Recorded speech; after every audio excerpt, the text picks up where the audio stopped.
Good afternoon, ladies and gentlemen. Welcome to the final round of ASA Emerging Architecture Awards 2017. My name is Kathaliya Jiraprasertgun, and I am the MC for this session. ASA Emerging Architecture Awards has been initiated for the first time this year. It aims to recognize young architects whose works demonstrate the best in housing design, address new approach of theories and concepts to promote knowledge sharing in future development of architectural design, and also to publicize their works to architectural and related professions and the general public.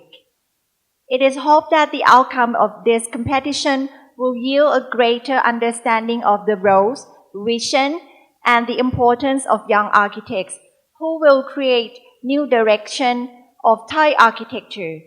Besides, it will help open up the new directions for housing design in Thailand. According to the theme of ASA Expo 2017, BAAN BAAN, the competition also focuses on the issue of dwelling. And here is the brief for the competition. Dwelling is a structure that has close relationship with human being and a place where one's familiar with.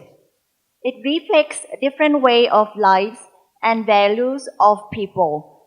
Dwelling also represents economic, social, and cultural changes over time. Architects play an important role in creating and providing a sense of connection to a place of one's dwelling in both the fundamental design elements. For example, architectural aesthetics, space utilizations, and broader improvements in the quality of life.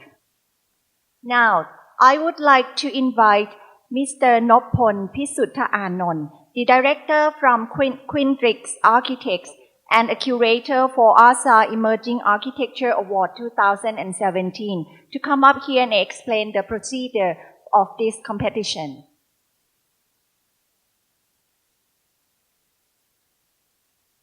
Good afternoon and welcome everyone. It has been 2 months since we start the process. Somebody might ask why it takes this long and why need to have so many steps. I would say to do something new is always a challenge. There is a lot of mistakes or a lot of problems, but at the same time, it's a chance to do something new, something different. Myself and the team would like to use this opportunity to do the new standard for the award. On the first round, which happened on the 11th of March, the judge select 8 projects out of 42. But 2A1 cannot tell the story for architecture. So, the committee have went to each project to visit the site, and also there's a chance to talk to the homeowner as well as see the architect and the architecture related to the surrounding. We went up to Nakhon Sawan. We fly down to Songkhla, also take a boat to Phangan Island. We go everywhere to visit the site, and clearly to me that it is the right way to do. And now, for the final stage, there is 5 projects you see today. You see how architects describe their work and respond to the jury. In terms of not wasting any more time, I will let the presentation begin. Thank you.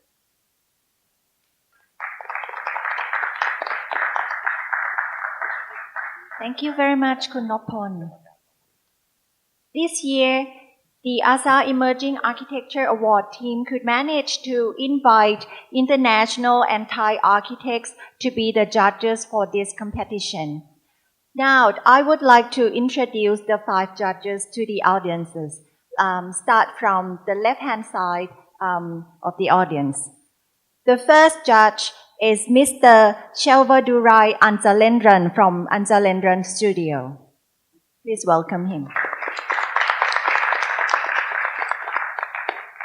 The second guest comes from Japan, Mr. Shingo Masuda from Shingo Masuda plus Kazuhisa Osubo Architects.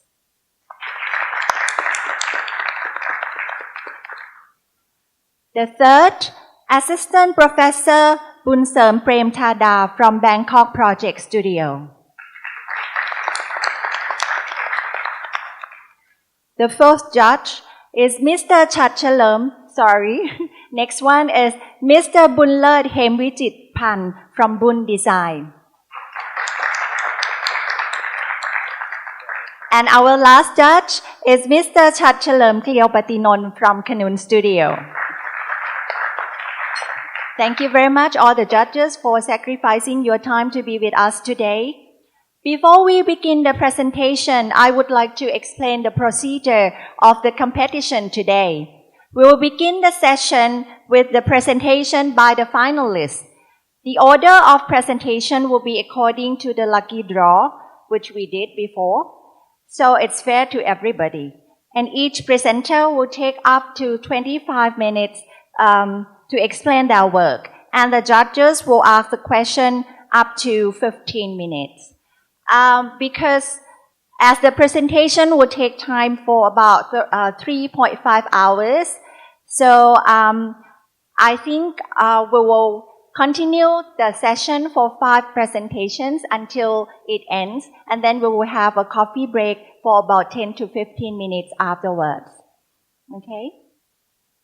And after that, I would like to ask all the audience to leave the rooms so that the judges can have the discussion for the award winners. The awards will be announced at the end of the session today, so please make sure that you don't go anywhere before you know the winners.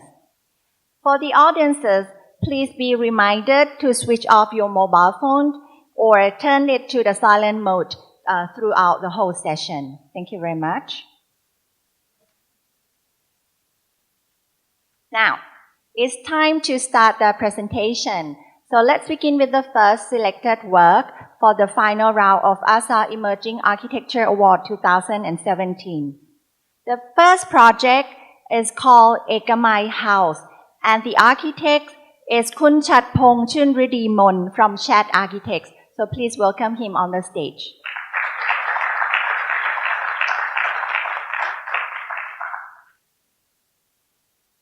Great. Do you mind if I walk around? Thank you for all the judges for coming to look at this competition. For me, it's very difficult to think about this because it's hard to judge what is the best house. For me, that's almost an impossible task because who decides what the best house is? Is it the owner? Are they the neighbors? Are they the contractors? The building department or the architect? So what I wanted to focus on is what the title of the award suggests. It's called ASA Emerging Architecture Award. I look at the words emerging architecture because it's about a body of work. And the theme just happens to be a house.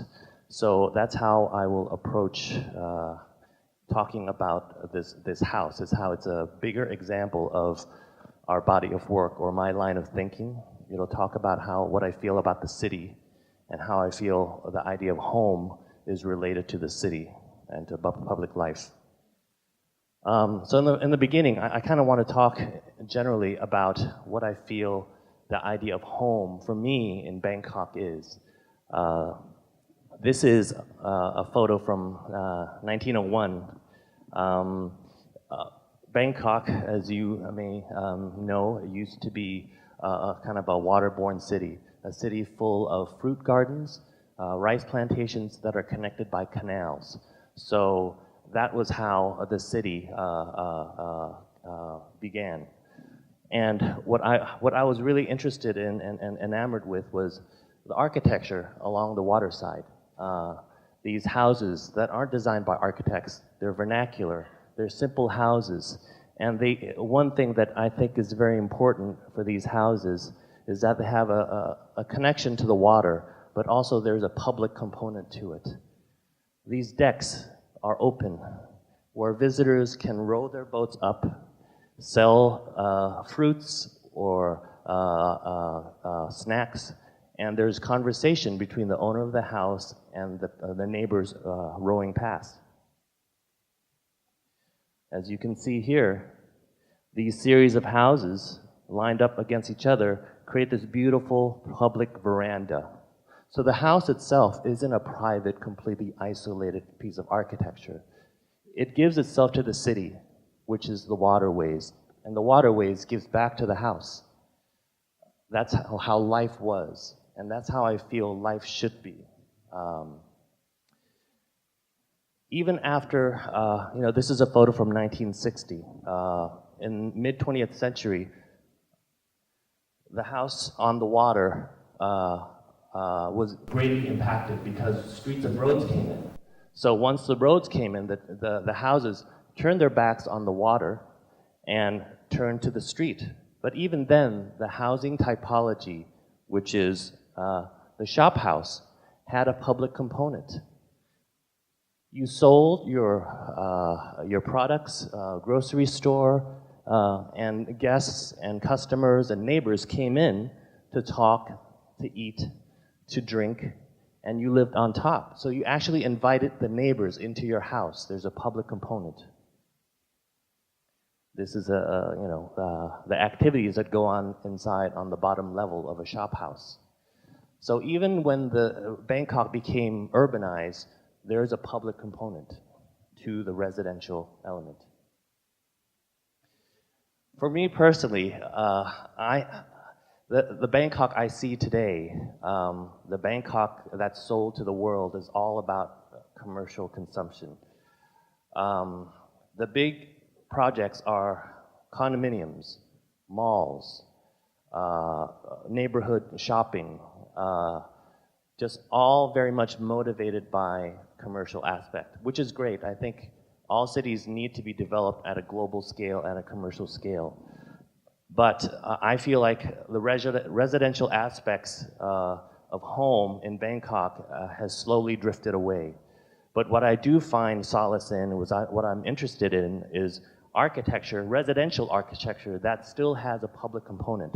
So I do these research projects where I study low-end architecture or vernacular architecture. This series is called Bangkok Bastards, where I study markets, construction worker houses, illegal housing. But the wonderful thing about them is, for example, this is a construction worker house. As I'm sure that you may know, in Asia, sometimes migrant workers who build a condominium, let's say, they don't live in separate housing, they live on site. So here the house is actually right next to the construction site. I love this photo because, wonderful, it's so full of life. Workers are eating, drinking, hanging their laundry, and it makes this freeway just very lively for me.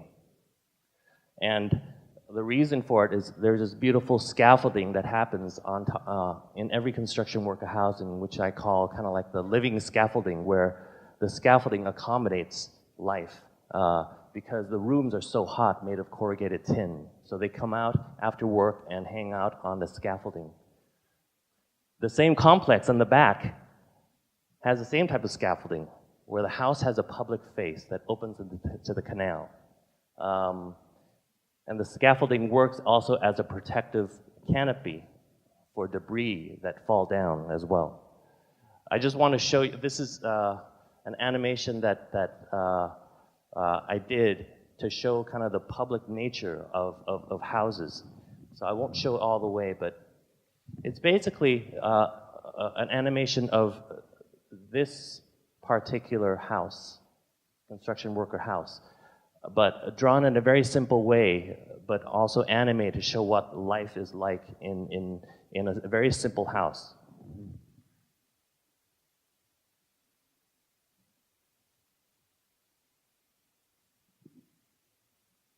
there's, sorry, okay. It chronicles 24 hours, one day of how life flows through this house.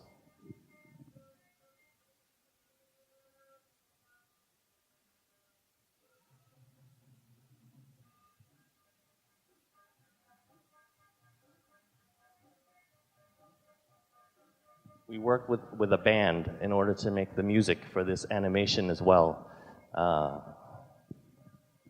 So it shows how work in a construction worker house, the life in there is full of energy. The kids wake up, they get on a songtao or a pickup taxi to go to school. Laundry is being washed, food is being cooked. Lazy workers take the day off and sleep in the hammock while work is going on. So life flows through the house.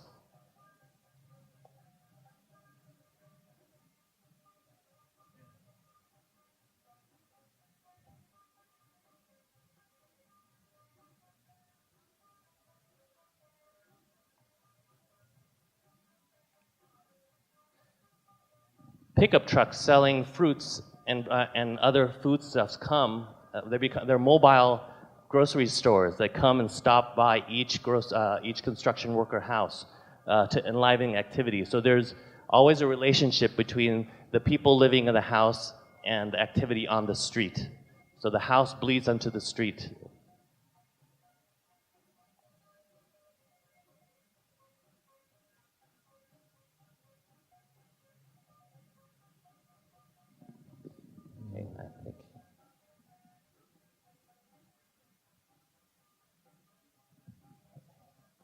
Even illegal products are being sold there.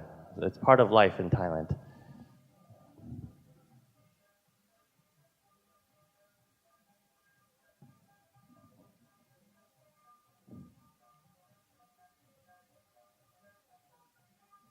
Okay.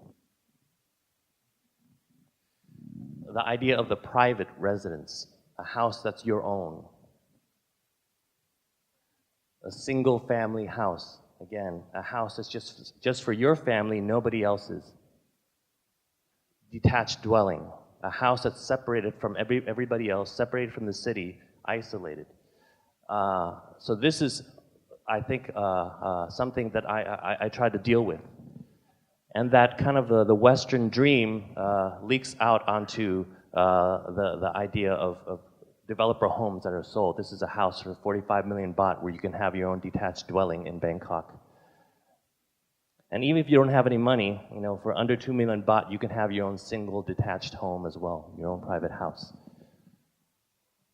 But here's the problem what the single family house brings. Because it's brought into Bangkok where there's very little zoning laws. This is a photo of a typical street as well, of a residential street you can find anywhere in Thailand, becoming more and more commonplace. A street with blank walls, but inside I'm sure the houses are very nice for that family that owns it.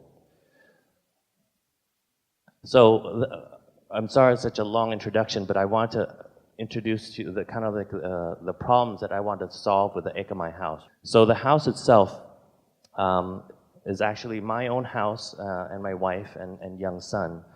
About 9 years ago when we started looking for a piece of property to build the house, we tried to find a very nice soy or a street that we felt would be comfortable, would have the potential to have good neighbors, where we could have relationships with the street. So we found this plot at the end of a kind of a dead-end street, a corner plot. I think I look at the city and I look at the important elements that I have to consider when designing this house. So what I did was I went to all our neighbors on this on this street, and I photographed and I measured all of the perimeter walls to study texture and scale and the variety, and I drew it up in a way where the soy itself or the street becomes a kind of a public room. And all these fences are kind of like the house walls. And I try to imagine our house in this community. Another important aspect are the people who live on the soy, our neighbors, whether they're junkmen or motorcycle taxi, stray dogs, the yaku sales lady, those are a part of the architecture for this house. So we went and photographed all of them and put them in this silly isometric to show that this is kind of like a community room. So both of these things kind of produce the house, the Ekamai house that sits in the corner lot. It's a simple kind of O-shaped building that has a yard that has a relationship with the street. So the plan itself is very simple. On ground level, it's just an L shape that hugs the garden, where you have cooking, eating, sitting, and kind of a playroom for our son. From the main component of the house is this courtyard that connects, as you'll see, the interior to the street. The construction is the most basic type of construction I thought the contractors in Thailand are most familiar with, which is concrete, beam, and column. And the infill is just a brick infill with plaster. But I'll talk later about the windows and doors, how that is made from kind of recycled wood, and how it plays an important role in connecting the fence to the house. Like I said, the doors and the windows are basically ordered from Bangpo, which is a local wood market. You can go and order it, just a typical door or window. So I just looked at their menu of doors and just chose the most typical wood windows and doors and louver doors for our house, because it's meant to be kind of very common construction. So inside the house, you'll see a relationship between the doors inside the house, which I kind of have a smaller scale, narrow and tall. And they're related to the infill panels on the perimeter wall themselves, because I wanted to see both the wall and the house as one piece of architecture, not just a private fancy residence and a wall to keep out the robbers, which I think most of Bangkokians believe in. But the wall itself is kind of a living wall. Here it is closed to protect privacy, but it also opens up to reconnect to the street, to allow air to ventilate through the yard and allow us to connect with our neighbors. This photo was taken about 9 years ago when we first finished, but I really love simple, regular photos where I take from my iPhone. So this is just a normal photo about 7 years later, where the tree has grown and provides shade for the street. Inside, it's just very simple and pure, where all the existing beams are exposed to show the plans above, the bathroom or the corridor or the sitting area. And the ceilings are just, the wood here is the back wood, which is kind of a cheap local wood. Here, the scale of the house on the bottom level is very important to me, because I wanted to match the scale of the perimeter wall itself to the bottom level of the interior, so that the city or the street whose neighbors have perimeter walls that are kind of like a nice residential scale influences our wall, which influences our interior. So there is always a connection.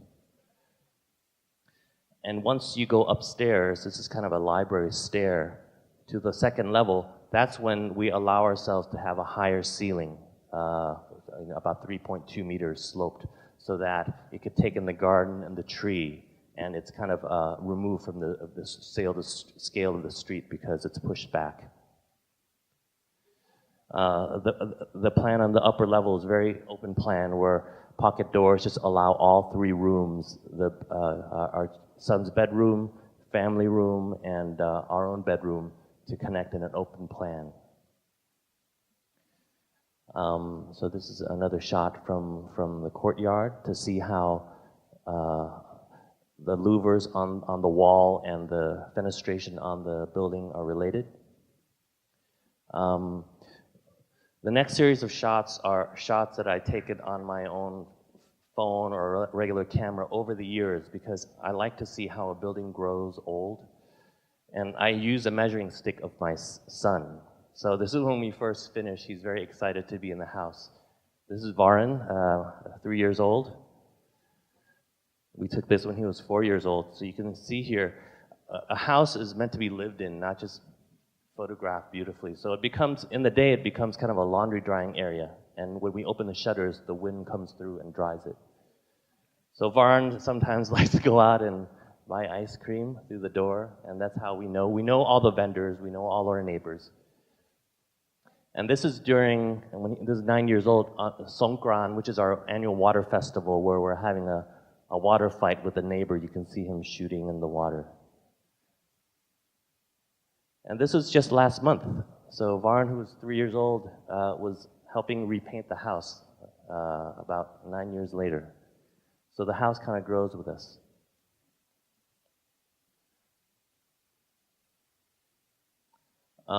I always try to go back and revisit the thing that I've done and how it influences the things that I will do in projects following. We always learn from one project to another.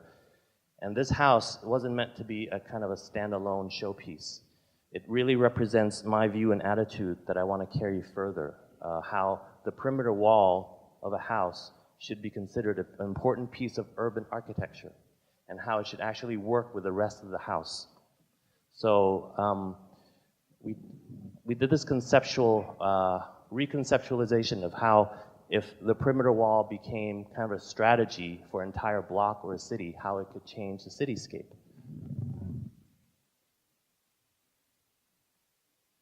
So this is our house rendered. But we imagine what would happen if this type of strategy, not style, but this type of kind of a operable and changeable wall was adopted in order to make for a better connection between house and street, where neighbors would have this type of strategy and have a new viewpoint of how home should be connected to street, to bring back what's missing.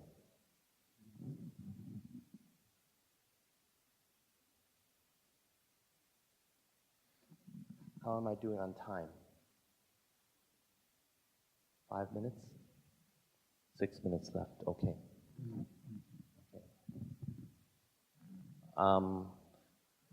So this drawing was done about a year ago, just to kind of revisit our work and to see if how it could have a larger meaning. And if I have a few more minutes, I want to show you how the Ekamai house is a really important part of the work that we do afterwards in terms of residential. The houses that follow, this is a house for a yoga instructor that we did that again talked about connecting the house to the street and giving life, bringing life in.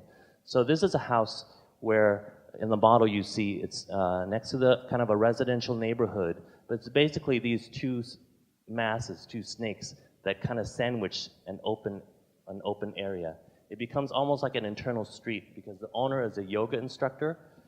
What she does is she teaches the community yoga, sometimes for free, and creates great social opportunities. So the center part of the house becomes a yoga area, and where she opens her gate and invites people in to practice yoga.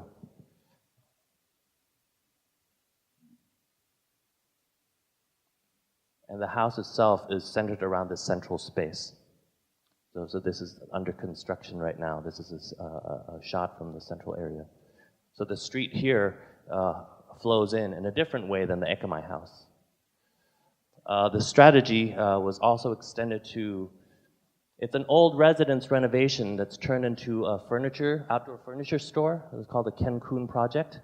But an important element of the store, which was renovated from an old house, is this perimeter wall zone, which is kind of a thick 2 meter wide zone that I thought that I would give back to the city, because the wall itself becomes a thick zone, kind of like a showcase, and they can showcase their living room furniture or dining room furniture, and actually some of the customers and employees come and eat in this fence area, this thick zone as well. So that enlivens the whole city, the whole street.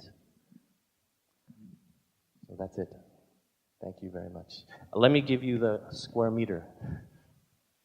I hope I'm correct. 2,520 square foot house. In square meter, it's about 280 square meter. The total cost in dollars for the house is $228,000. Square meter is $90 per square meter. I just did the math. I hope I'm right. And the property itself is 74 wa, which should be 0.074 acre. Does that make sense? I have no idea if that's right or not. That's the That's what specific Google told me. question Thank from Anjalendran. Okay, thank you very much, Okay. Kun Chatpong. Please remain on the stage for questions from the judges. So the questions are welcome. Please. There are microphones in front of you. Anybody could start, please. Yes. After you live in this house for 9 years, yeah, what is the reaction of the neighbor? How does the neighbor react to the idea of the perimeter wall that you mentioned? Right. And I tell them, I mean, we haven't had any robberies yet, but my neighbors have been robbed. Nobody's come into my house yet because all the panels can be locked. So so that's one of the responses. But in terms of the neighbors, I mean, that's how I get to know them very well. They walk over and they bring food to us through the gate, you know, fruit that they just picked. We know all the vendors, saling. They just come and peek in and they say, you know, do you have any stuff to sell? And so there's a new connection to the street that was what I was really hoping for. So I think it's brought us closer because I don't feel right about being isolated from where you live. I think you need to be part of the community. That's how my concept of home is.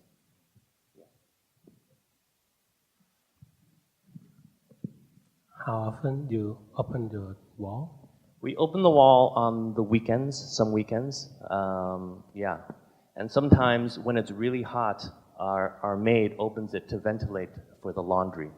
Yeah, and when we have parties. Not every day. Not every day. No, not every day.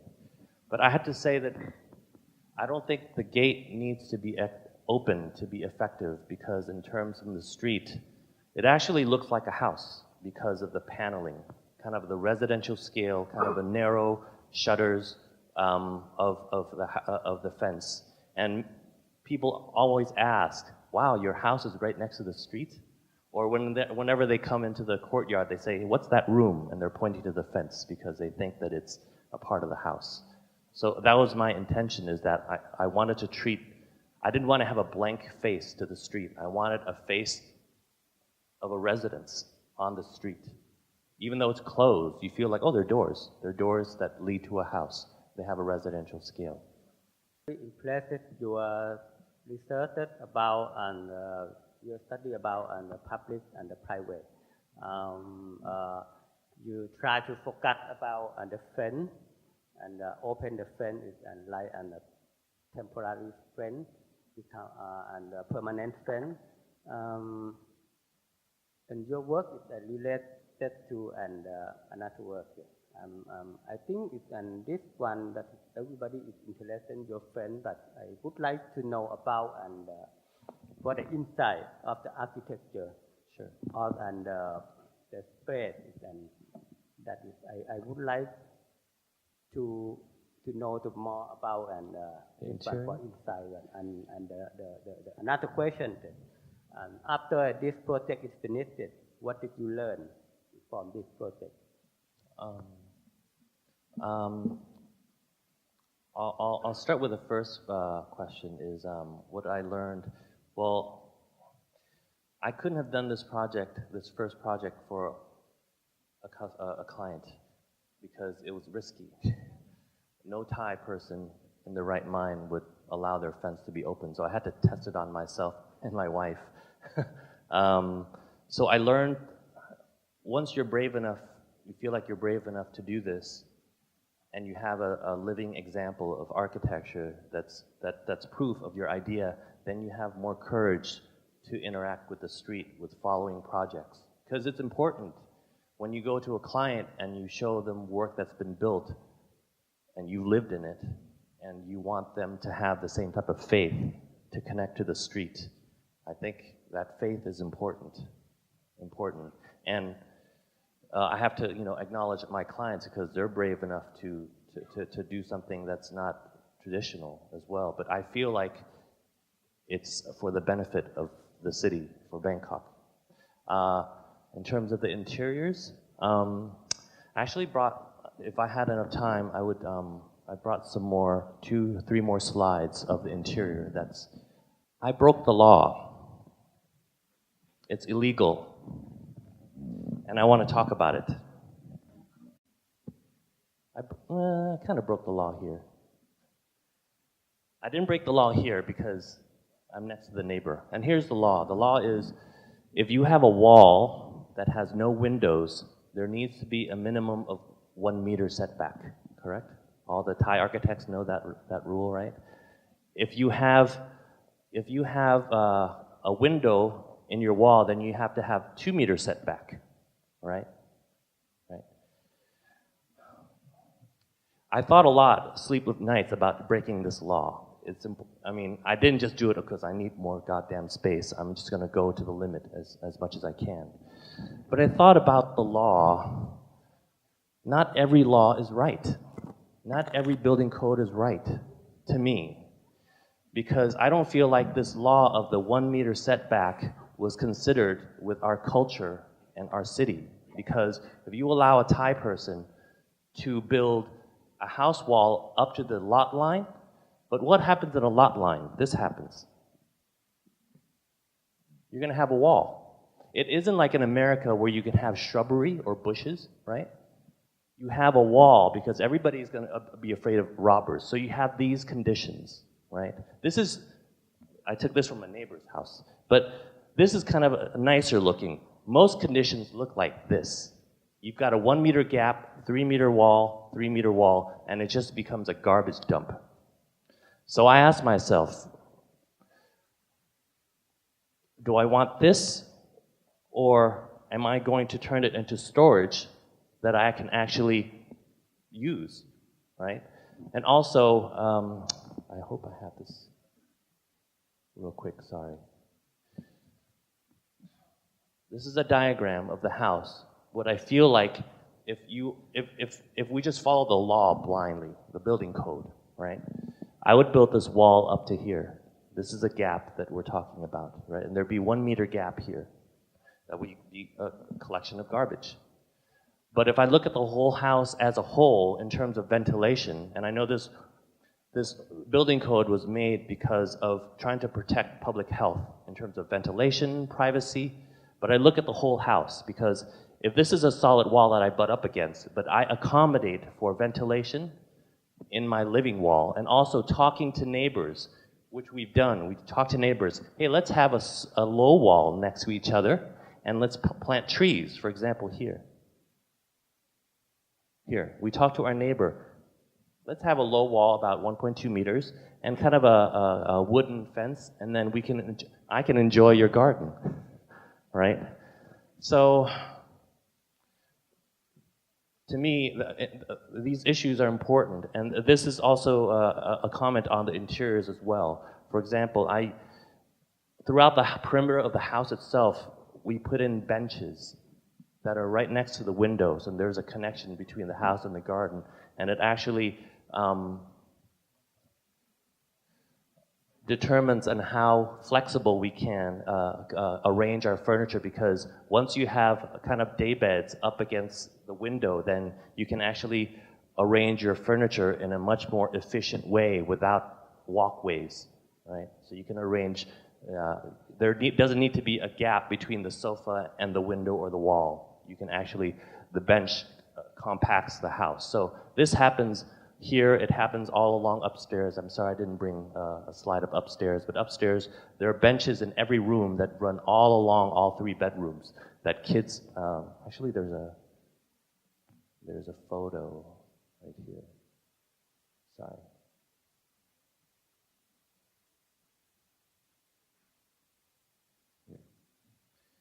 You can see in the shot, every bedroom has these long 1 meter wide benches that run the entire length of the house. So you can arrange furniture any which way against that. And we have sleepover parties where my son's friends come and have a sleepover. They just lie on the bench and becomes multi-purpose bench that accommodates as bed, as sofa, as a flexible layout. So sorry, that's my long response to interiors.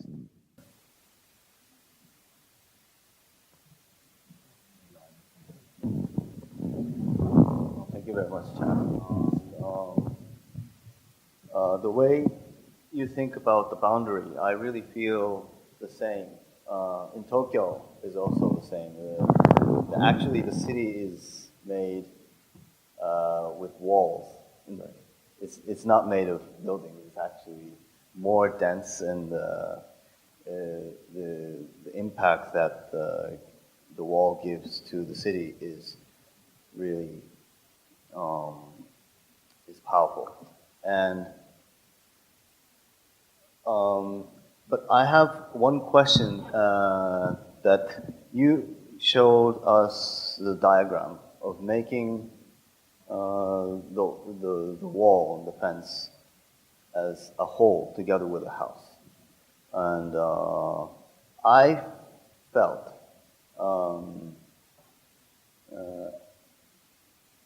it's reasonable with having a wall and a house separate, like the diagram showed in the first. So what is the most important part of the design, making the fence and the house together as a whole, not separate? It can be, and the projects after that, I don't think I ever butted up against the wall, maybe because I felt guilty, probably. But I feel like I think the bigger issue is this. I think that's one response which could be right or it could be wrong.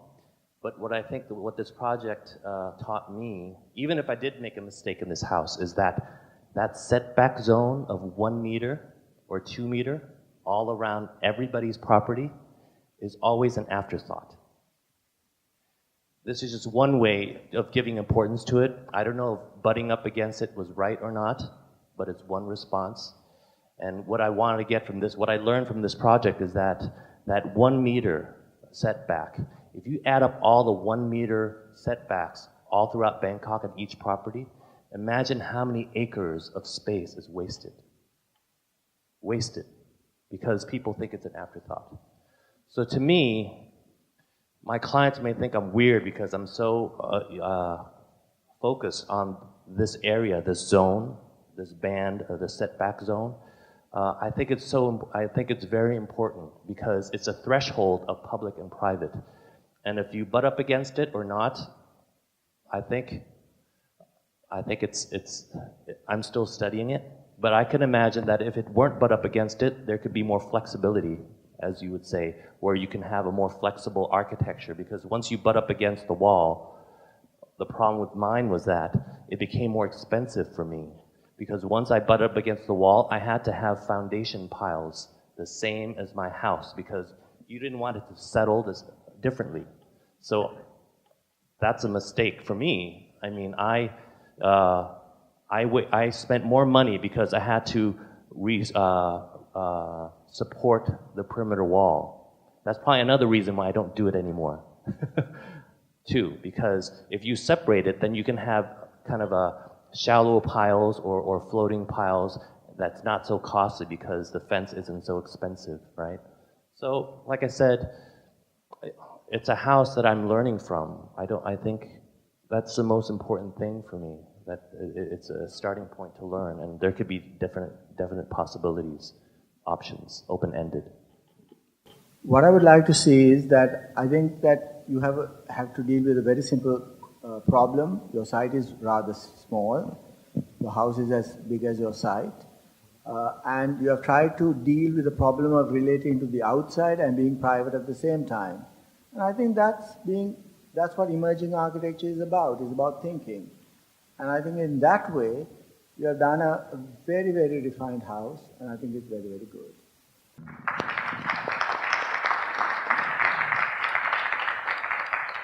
Our next project is named Paul's Residence, or in Thai pronunciation, Pan's Residence, from Paul.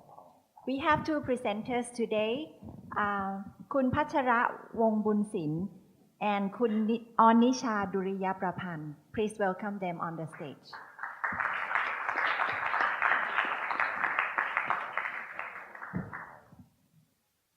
Hi everyone. We would like to start with the site conditions. On the left diagram is a map of our project. The red box here is our site. It was in the old neighborhood about 200 meters from the main road here. You can access to this house from two directions, by foot from the village through our parents' house, and by car from this underdeveloped road. So we are here next to the lawn of the parents' property. This is the parents' property. This is the parents' house. In a sense, this site is somewhat a part of this neighborhood because its adjacency with the visual connection between our plot and the empty plot of the neighborhood. But the other hand, we are also located on the perimeter of the vast empty land. Dual surrounding condition here. This is the vast empty land on the back side of our house. And in the front side,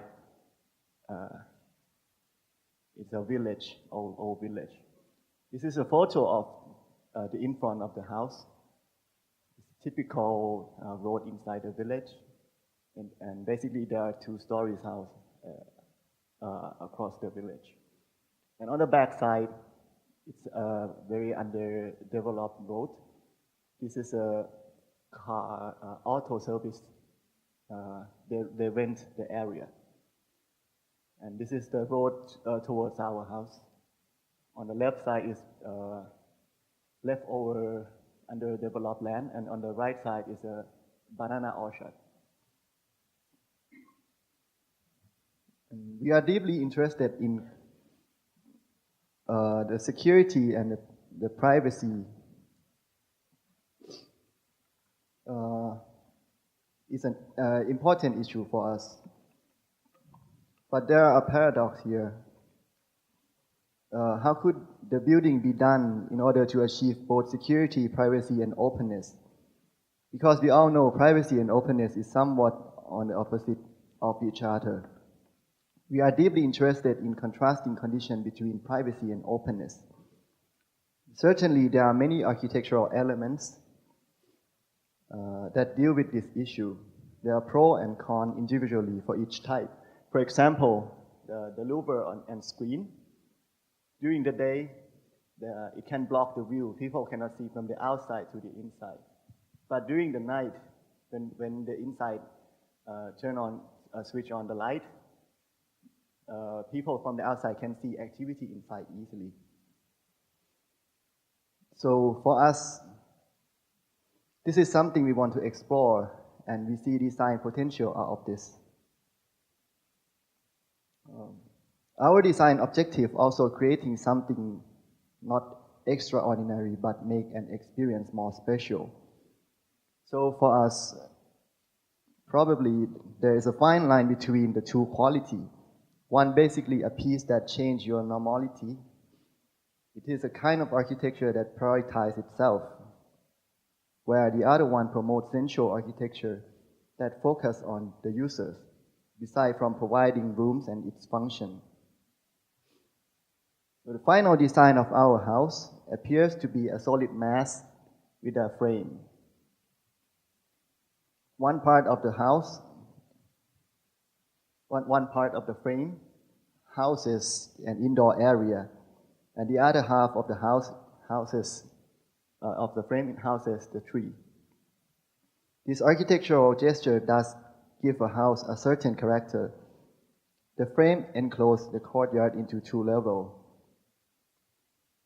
As you can see in the section here, the concrete beam, 3 meters above the ground, and the steel beam on the top is 5.5 meters above the ground, aligning with the level of the floor and roof of the house.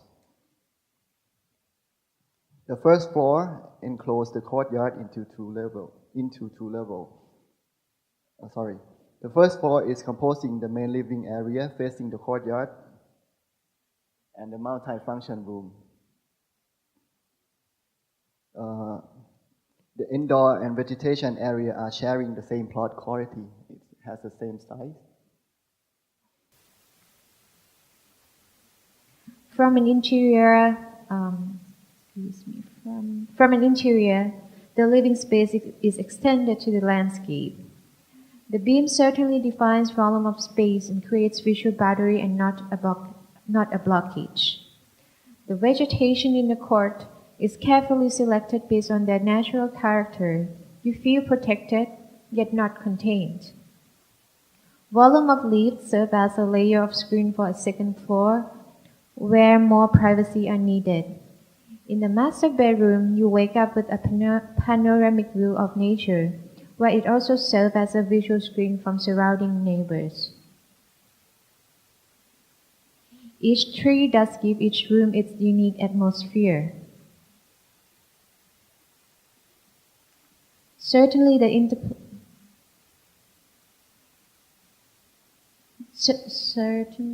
interplay between architecture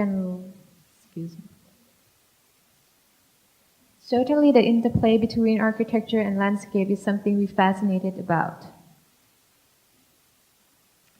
On the back of the house where it faces an empty plot, a different architectural strategy is employed. Aside from security purposes, this operable panel creates an interesting lighting quality for interior spaces.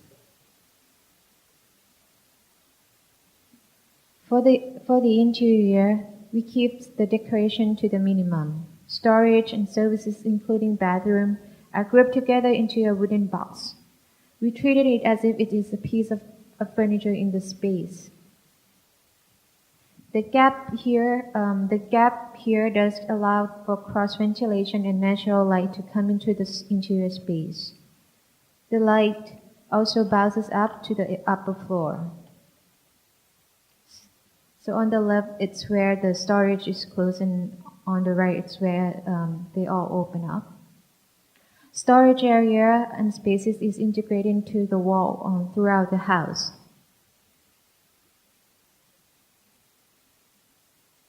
Additional purposes of the beams including providing structural support for the tree, so we can get rid of those wood framing support that would take up all the space. So here you can see the sling that connected to the steel beam on the top.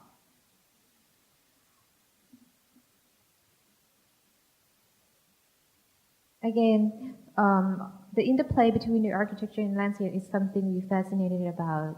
One casting shadow on the other, and it's ever-changing scene for us. As we mentioned earlier about the uncertainty of our surrounding, this beams with its structural capabilities will serve as a framework for future expansion and alteration for the house in the future. For instance, the wide concrete beam could serve as a walkway connecting to the parents' house. From the outside, the way we occupy the whole site does not overwhelm the scale of the neighborhood at all.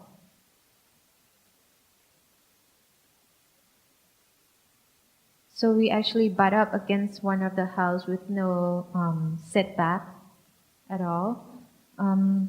For us, what makes the house complete is both elements of architecture and the landscape.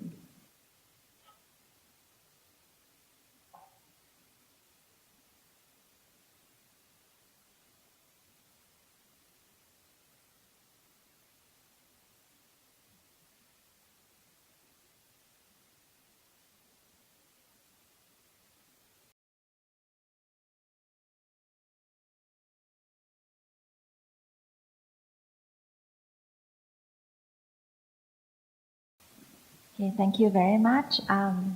Questions are welcome.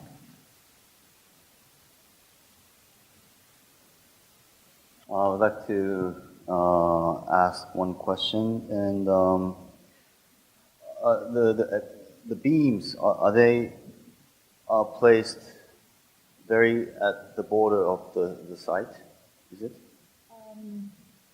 Setback. We set 1 meter setback. 1 meter. 1 meter setback. Is it the same as what Chat was saying? The 1 meter.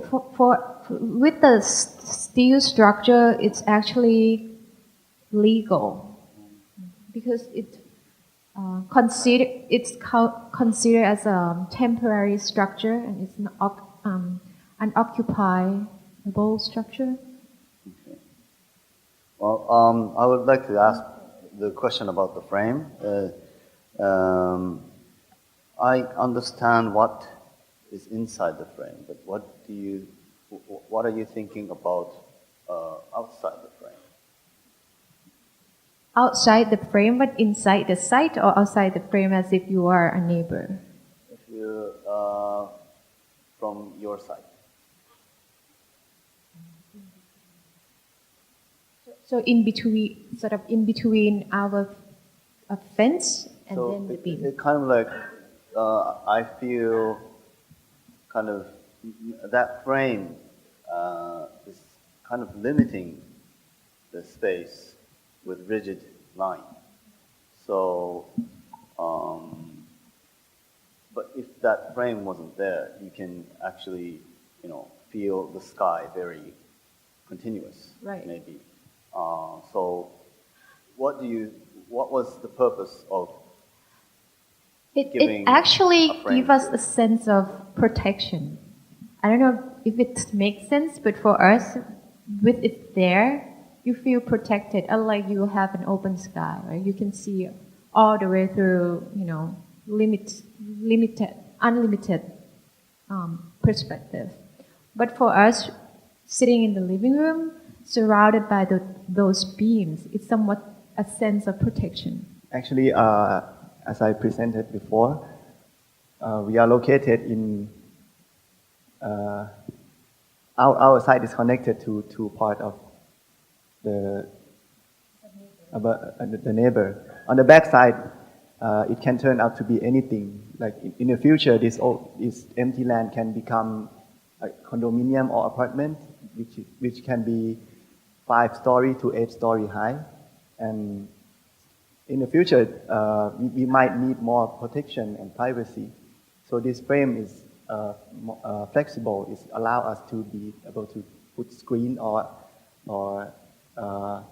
build higher wall if the existing condition change. I very appreciate you donated the space, like a place for almost 50% for the forest that you make it and new forest in your land. You make it a small house with half of the land, and I think that is a good idea for me. When I see your structure and your building, I see and the left side is a building, but another side is a lower. I think when I went to on-site review your house, and you said that and this project for a lifestyle, you prepare for the extension for in the future. I'm not sure about what is the idea, right or wrong. I'm not sure when you spend money in the future, because this one we don't know. But I know that this house is for your future and your kids. I would like to ask you about when you design it like at a long span, it's a long span like the parameter of the house. For this the construction, why do you decide like the long span for an extension house? It's good or something like that. I don't know. Uh, for me, I think putting a column is more expensive than the wide span steel beam, and we don't want it to look like an incomplete house.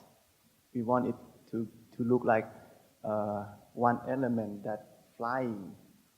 And when you look at the house, if there is a column, people can see that it might look incomplete. Mm-hmm. Because the future, we don't know when we need to add extension. I think it's like 10 or 20 years in the future.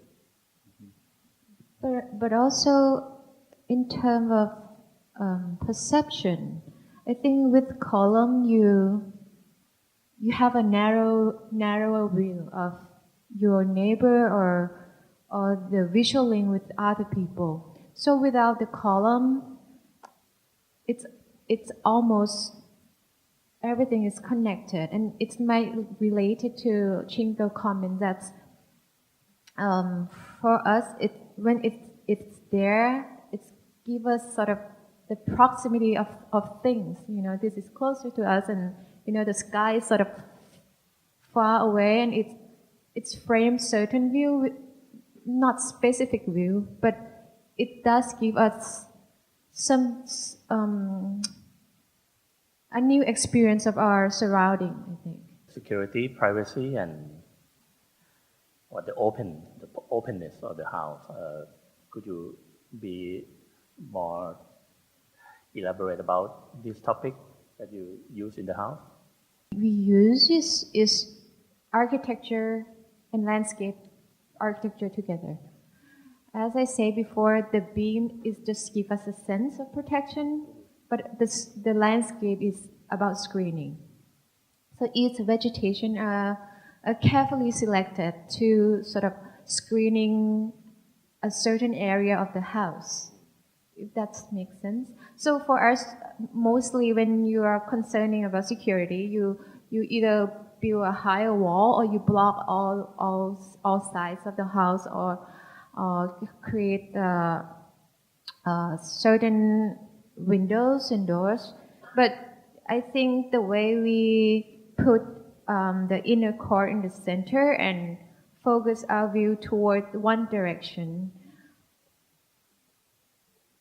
the openness of the space is still there, but yet you are, as again, it's protected, and our privacy is still achievable through those mechanisms.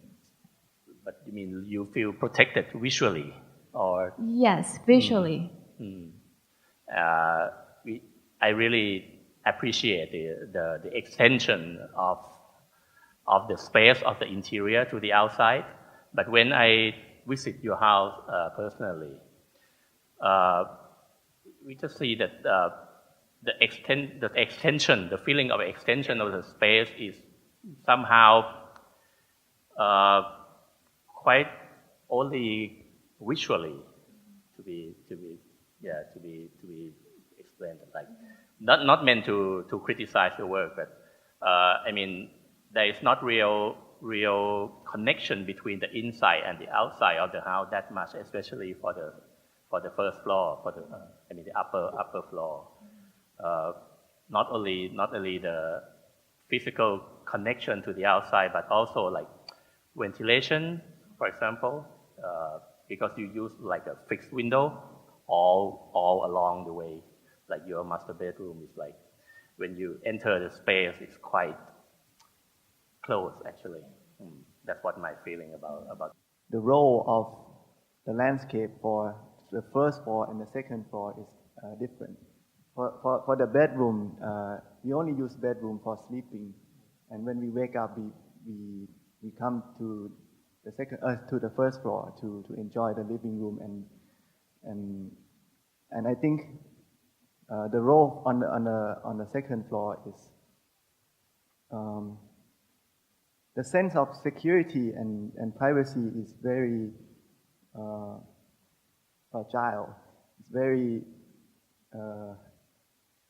hard to understand, and it's very hard to judge how much security you need for sleeping, and even for the kid, it's very unknown. And so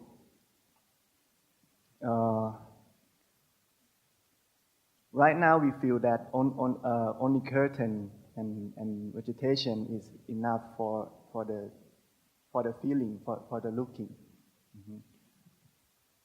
To be honest, I think we both prioritize the view more than the ventilation. I think that's why we designed the bedroom that way. Our own old bedroom has tons of windows, mosquito net, but we never open it. So I think we learned from that this is actually reflects the user. We didn't have any preconception of what the house should be, but it actually comes from our own requirement. So for us, one operable window is enough for the bedroom, just to open when we clean the house, and that's it. We are totally the AC people. Well, I just want to say that, you have abandoned sites right round, and you have created a framework in which you might block those, if unsightly structures come, you might use that framework to block things off.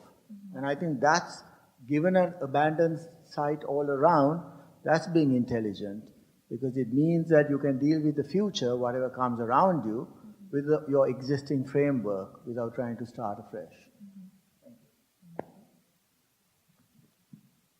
Okay, thank you very much, Kun Pachara and Kun Onisha from Pong. We still have 3 more presentations, so please hang in there. Our third finalist, the house is called Kiat Phang House or Songkhla Still Rise Legend. It's designed by Kun Pakon Net Mansuk from Pakon Architects. Please welcome him on the stage. Good afternoon, everybody.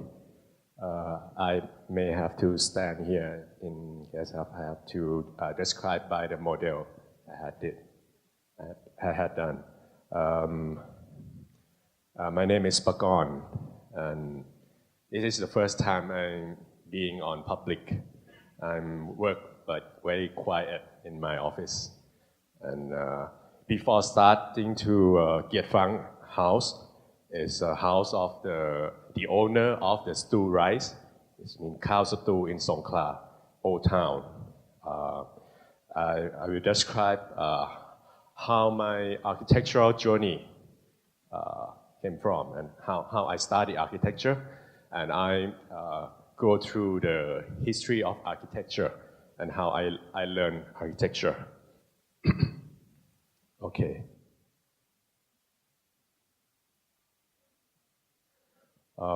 When I was 12 years old, I had chance to visit Falling Water, and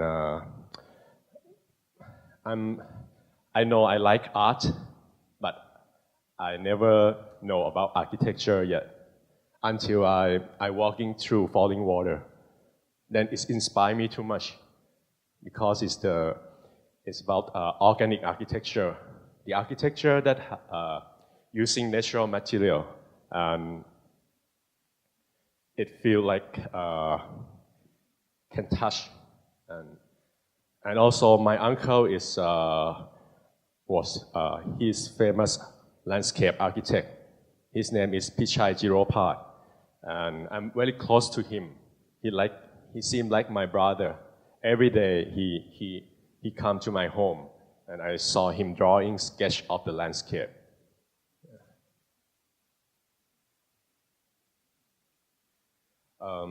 The early work of me is, when I was in the first year, I only know Frank Lloyd Wright, and I only did the Frank Lloyd Wright style. anyways, after that, then I learned more. Like I know Tadao Ando, I know Zaha Hadid, and know more architect Peter Sumtor, and also learn from all of you in front of me here. And this is 10 years ago house. The owner is Sutitam Jiratiwat, is the owner of Central World.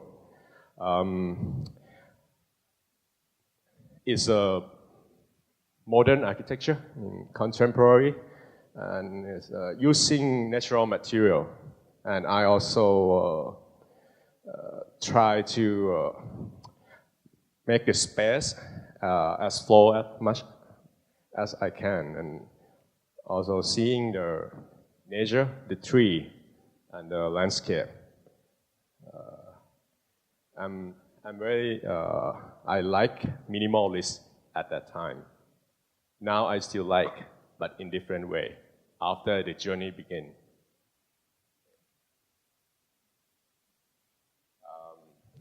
This is another house, but it's only 3 years old. It's after I went to Songkhla last 7 years.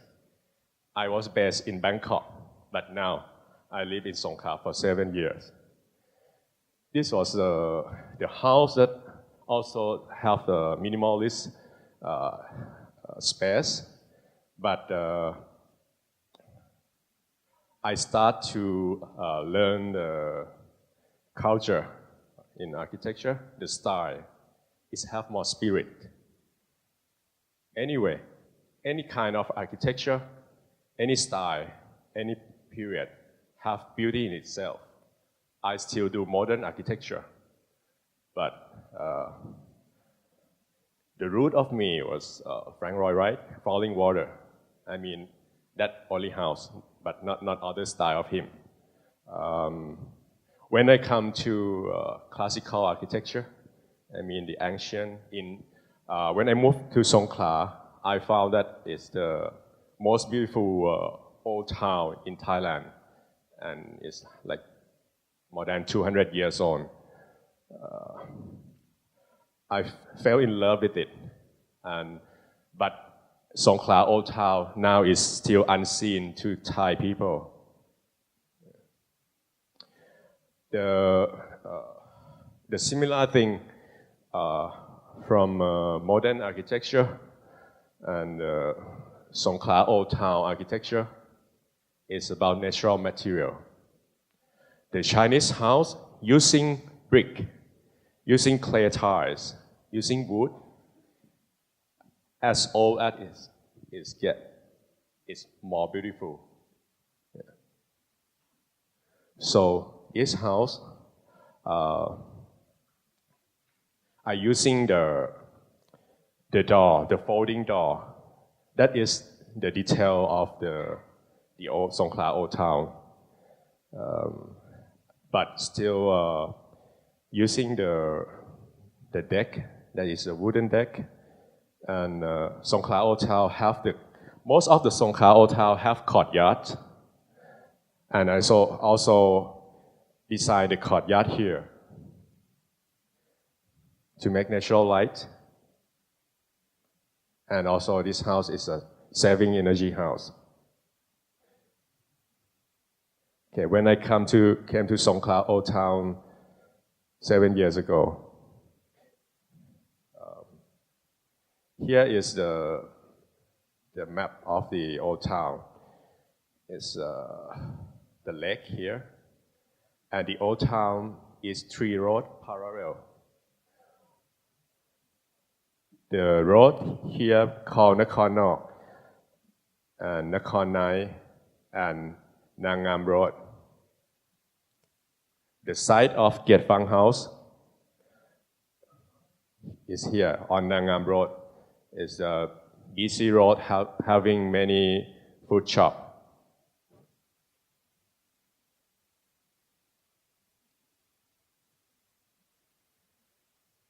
Before I did Kiet Phang House, I had studied and learned more ancient architecture of Songkhla Old Town. It's like it's the same of a Chinese house of Southeast Asia in that book. At that time, it's so difficult to find a book or anything or any theory. The only thing is to study the architecture. So I decided to open the office in the impossible town because there is no architect there. The people that don't know what architect do. Okay, this is the architecture and detail that I had been explored and studied for like 7 years now. And you can see the roof of the Songkhla Old Town, the brick, everything, the wood, the handrail.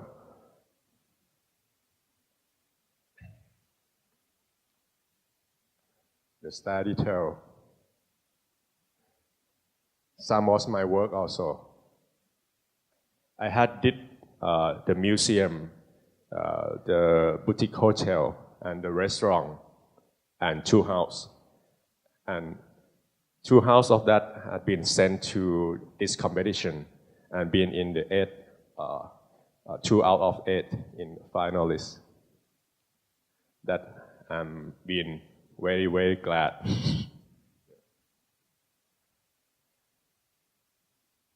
Not only for me, but for everybody in Thailand or outside Thailand to know Songkhla Old Town.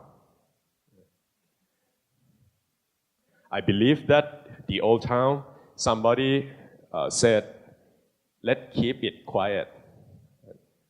But to conserve the old town, it's impossible to leave it abandoned because every year passed when I lived there.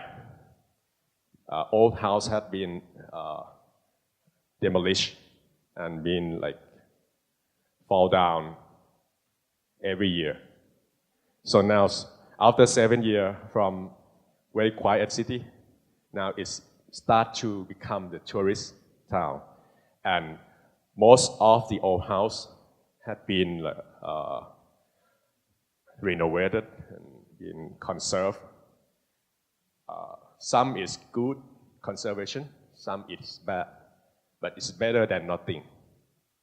Then I try to do the conserve, maybe in my way is creative conservation, adaptive reuse, and to show that the old house can be used. And that is the only way that to survive the architecture there. This is the photo of Nangam Road.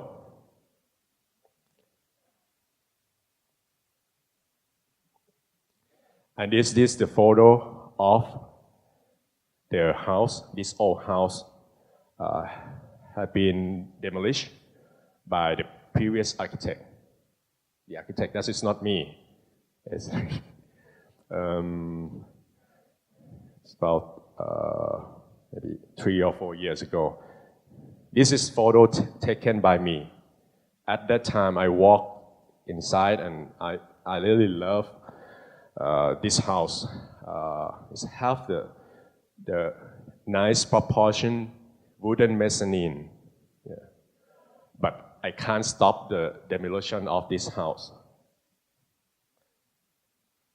Then 2 years later, the owner of the house, that is the owner of Kiet Phang's Two Rice.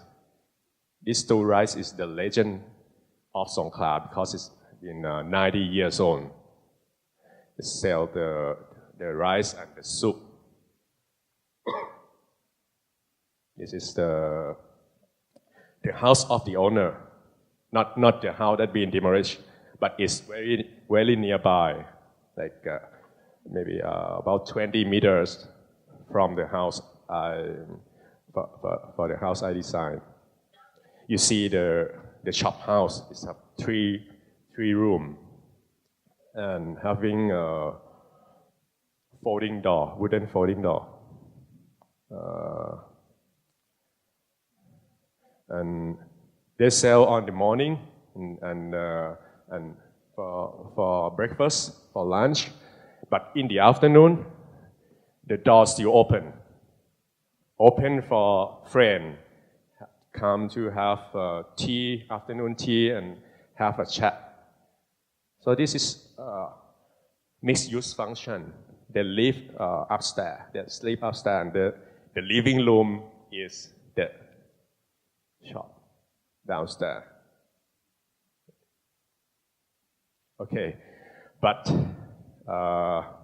the project come to me after 2 years. They had passed 2 architects. Why it's come to me? Because the demolition, after demolition, if you want to build back, the regulation in Songkhla municipality have to set back 2 meters. The municipality asks for 2 meters. Maybe if you count the middle of the street or something, it can be less than that. But the municipality asks for 2 meters. So after demolition, it's impossible to conserve back the 2 gable roof. Because 2 gable roof, the second floor is very few space. Okay, the difficult program is have to be get funds to right shop in the future. Because now the shop, get funds to right shop now, they rented for 90 years. And have the rumor that the shrine is next to it will come to take over. So then they built, the owner bought the house, so that they have to prepare for the unseen future. Okay, a 3-bedroom and 4 WC, living room, dining room, kitchen, and car park. It's very small lot, but need car park. Yeah. Okay, this is Nangam Road. The site location have a Guan Wu shrine here. Here is the site at the corner of the junction here, and Get Funds to Rise legend is here, and they have a Songkhla City Pillar shrine here. They're surrounded by the food shop.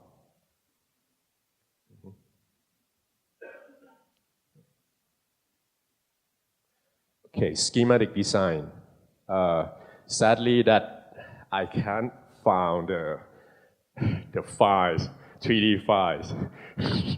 So I have to draw something easy to understand.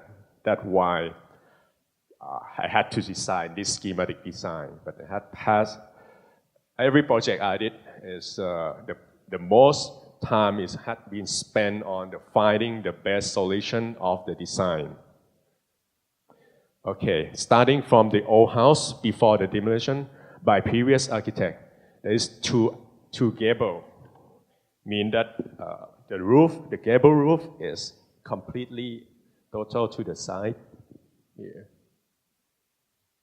Okay, after demolition, empty lot when the project came to Pagon Architect with overloaded function. Okay, if want to reconstruct back, it has not enough space because have to set back 2 meters. And also the mezzanine will be destroyed because the bedroom, 3 bedroom and 4 WC. You have to have the partition for the air condition.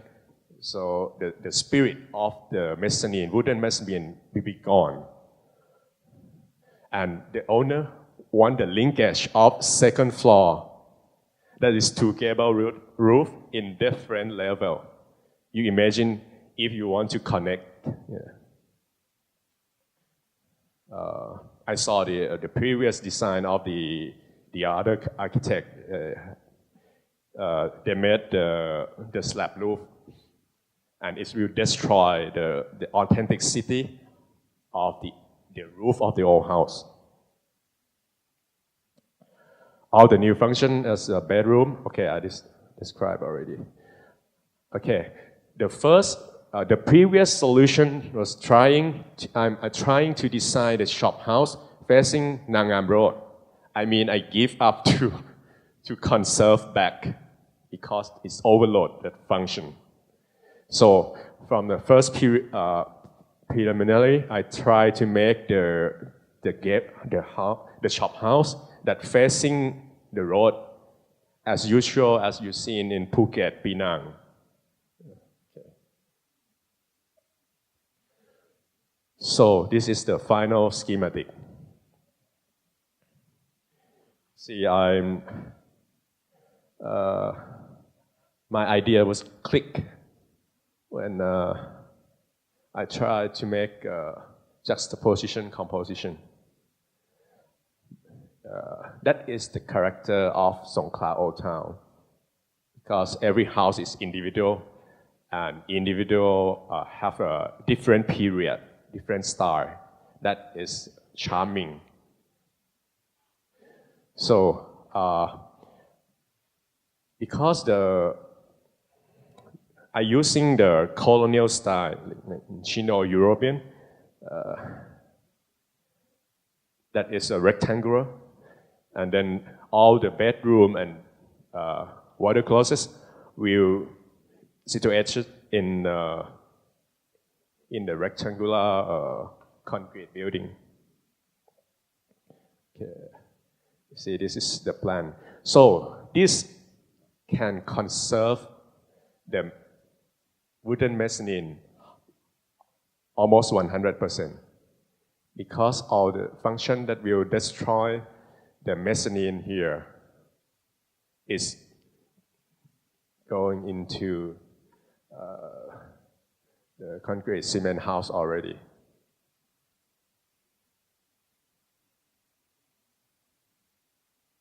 Here is the model. Just did. Okay. There are also the ruin of the architecture here in the foreground of the house. So this can be go together with the clay tiles roof here. Okay. This is the plan. The first floor plan is in the wooden house that I conserve back is the function of living room, dining room, kitchen, and also conserve back the well, grandmother room, the car park, and the stair. So every function that will destroy the conservation part is here, the stair, and the corridor, that the linkage of the second story that cannot be done if we conserve back. It's still also in the colonial building. The second floor function is 2-bedroom. The owner is 2 sisters and the mother. So 3 women.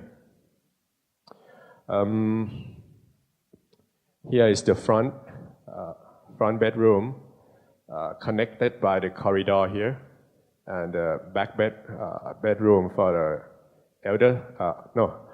the younger sister. This is the elder sister. Also have very small, just only function, the WC here. So the corridor is not only to link 2-bedroom, but also they will link to the mezzanine here. And the family room. The family room here can be have the air condition. I'm using the Buddha room to be in the mezzanine space. I mean that these two roof. Here is two story, and here is like have a mezzanine and a double space. So I set the function. And you go up this spiral, not spiral, it look like a spiral stair that I inspired from some house in Songkhla Old Town. Also using in the house, the previous house before for the cute little house. But it had been improved something here. My work also not changing totally. I also develop from one work to the other work.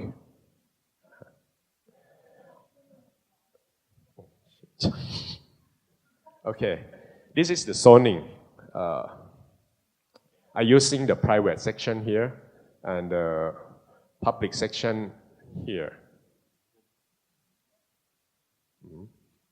This is the conserving the spirit of the old house by using all the function that we destroy here and all the function that like a Buddha room here for the mezzanine.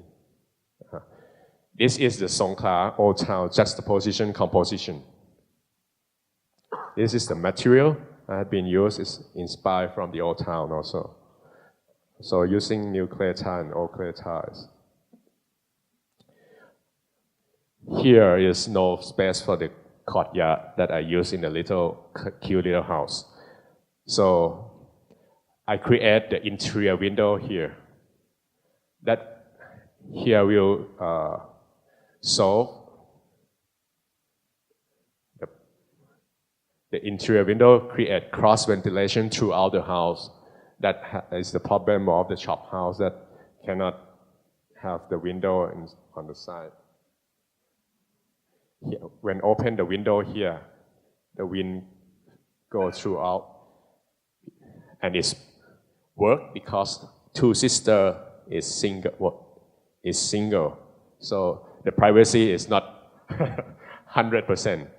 Okay, so these two interior window just for solve this project only.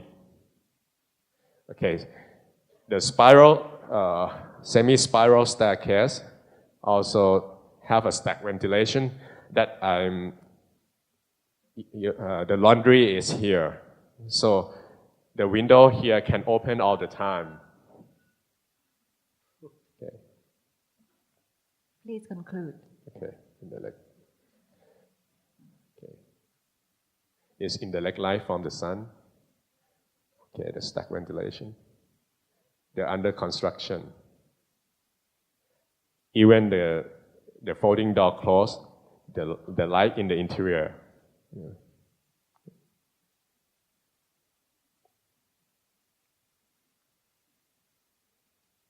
This grandmother room. The spiral, semi-spiral stair.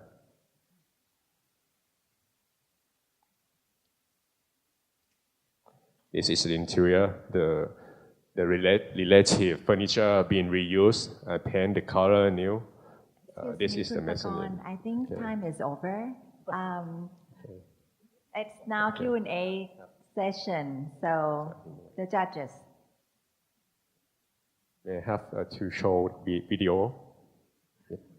You can show while you're answering the questions afterwards. Okay. Sorry about that. Are you tired? Yes. You're excited? Because the model just finished. I'm very appreciate his way too, because he is an architect from the southern of Thailand, and we know that it's very difficult to show the role of the architect for the client in not Bangkok, and to understand about the role of the architect. For me, I think it's in your project. You try to preserve the city. You try to preserve life and the old town, but in the way that you preserve that, I think you use a reconstruction. I'm not sure about the reconstruction where it maybe it come from you or come from the owner. My question is what is the emerging architecture in your building?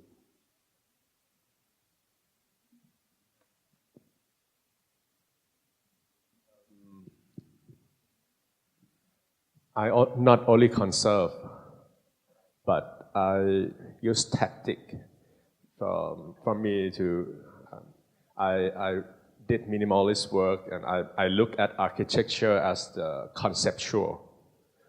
And but emerging for me is that people may think that conservation is only to bring back only. But I create something such as the cross ventilation inside, or stack ventilation, and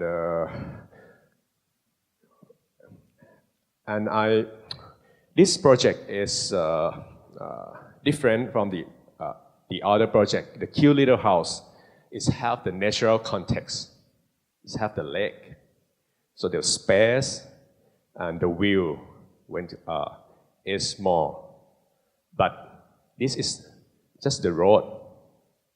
But the sequence of the space inside, the lighting, the material, is the art, is the nature.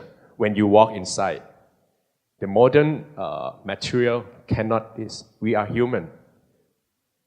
I've been walk in falling water, the stone, the tree. Even the human, we have skin. If the doll, I mean if you like a model that for the clothes in the department store, it's not the human. I'm going to think that when you feel the natural material, it's different. I walking in the old house in Songkhla, it's different. I like still work as modern architect. I still work modern architect also, but now I get more experience, and I can feel the different and emerging architecture for Songkhla Old Town. And this architecture, the house is not only the house. This house also will related to the surrounding. The folding door when open can be open because the owner habit is still there. It's just not to open the door. If you live in Bangkok, I think it's not appropriate to open the folding door, but they can open every day. The neighbor will come to sit and drink and talk. I'm not against this chat. I think chat is bringing Songkhla style to Bangkok. That is the very brave architect, and I also the fan of him. Yeah, because I thinking like conceptual work. Even the wood house and the concrete house is the contrast of material. The lightness of the wood is the public space and semi-public space. The private section using brick, cement is showing the material ability also. And I'm using the stack ventilation, skylight. The skylight somewhere is hot, but I'm using the stack ventilation at the laundry. So the window at the laundry can open all the time. Don't afraid of the rain, everything, because it's the wet area. And also the owner at first, okay, it's my idea to conserve, because at first the owner want to make a 3-story house. So I make 2-story that hidden 3-story here. If you come to see to the model, you will see that the ceiling of the front bedroom is higher and here is lower to hide the 3rd story here. And the sequence of space, that linkage of the wood and the conserved part and the new building is the contrast and the surprise sequence of space. And also the natural light, I also adapt. This is not the 100% conserved because the function is changed.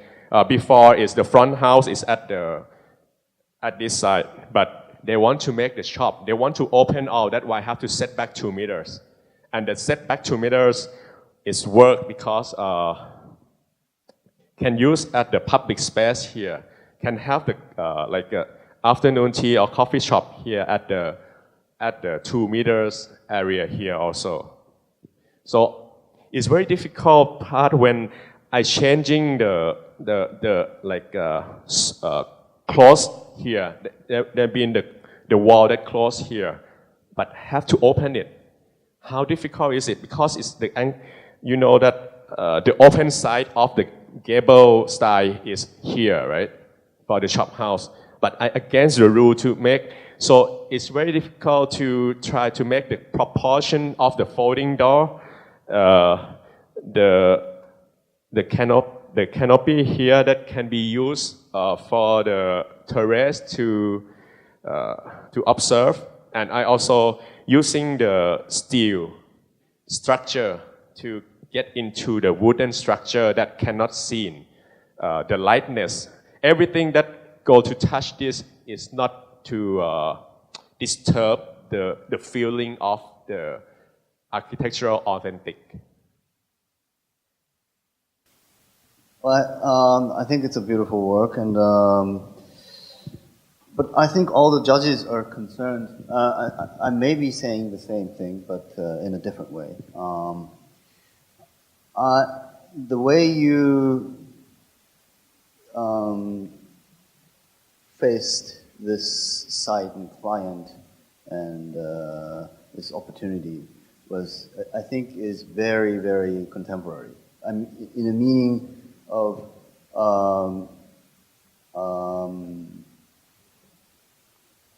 I think it's very encouraging thing to go to a city that you don't know, but you have to get into the city to know the site and to know the people, how they behave, how the weather is, how the, you know, those things you really have to go in. So for like my age, many of my architects friends in Japan, they have satellite offices in countrysides, for temporary offices, for just one project. And I think I really can understand that because it brings reality to the project. But one thing I want to ask, because I can understand that, but I don't do it by myself because I want to be, I want some kind of distance from the client, and so that I can propose something. It's very difficult to maybe understand, but if I'm too close to the client, it's very hard to propose and have conversation sometimes. So I always keep distance. But in this way, the distance is super close. And I think you have gained and learned, studied a lot of knowledge and traditionals and things. But I would like to know, and for my study, what you learned from, except for the knowledge and the culture there, and I can understand what you learned in detail, but in the tradition you learned, but except for that, what was new to you? Every project, I had learned the detail, the architecture, the space, material, about the architecture. But this project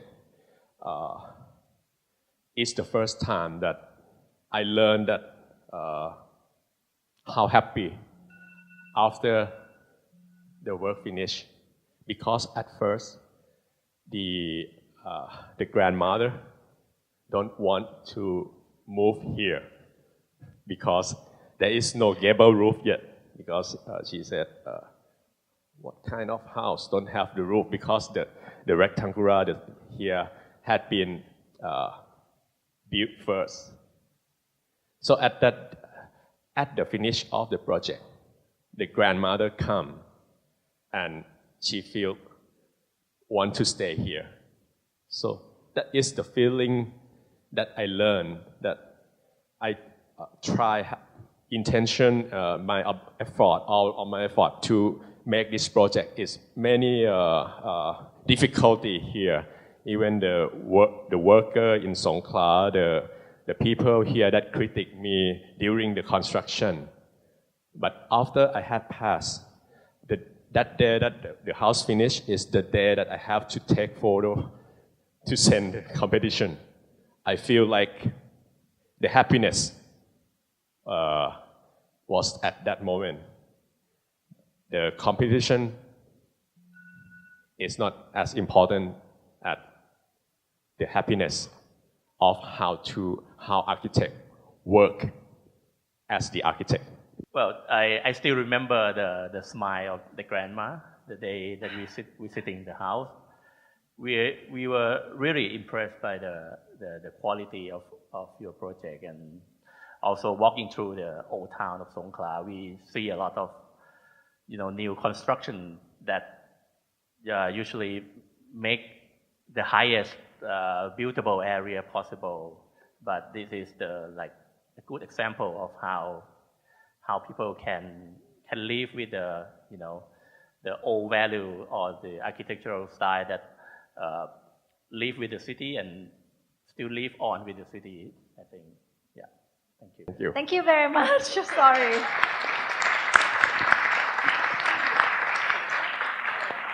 I'm very sorry. I just have to be strict because it's fair to everybody. Okay.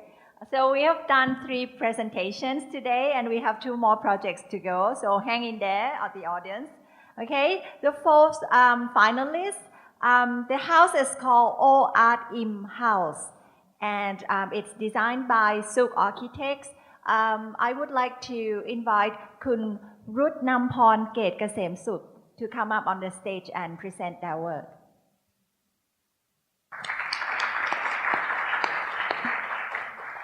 Sawasdee krab. Good afternoon, ladies and gentlemen. Cold, right? But I feel warm here.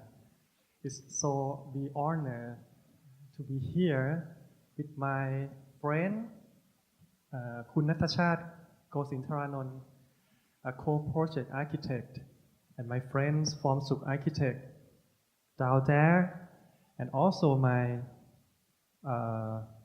I call my sister, my best friend's sister, Kun O, Kun Nantaporn Lilayon Kun, the owner of this house. Let's start the project. O Art Im, yeah, as I just start. O Art Im are nicknames of the owner of the house. O in the middle of this picture. O is my best friend's sister. She was once an engineering teacher and used to help teach me to get through the exam during university time. We have to study like engineering, mechanical, or that kind of stuff. Or help me to pass the exam.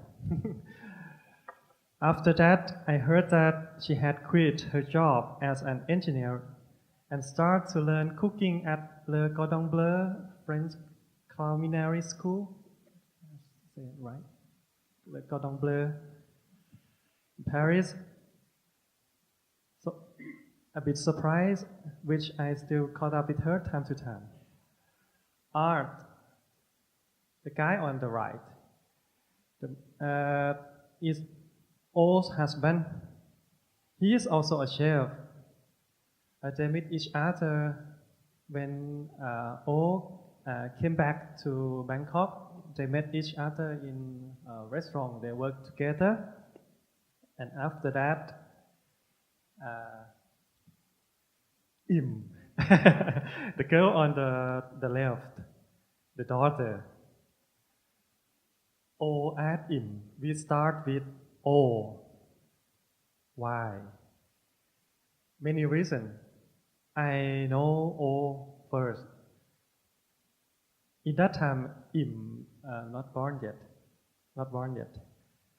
And in Thai culture way of married life,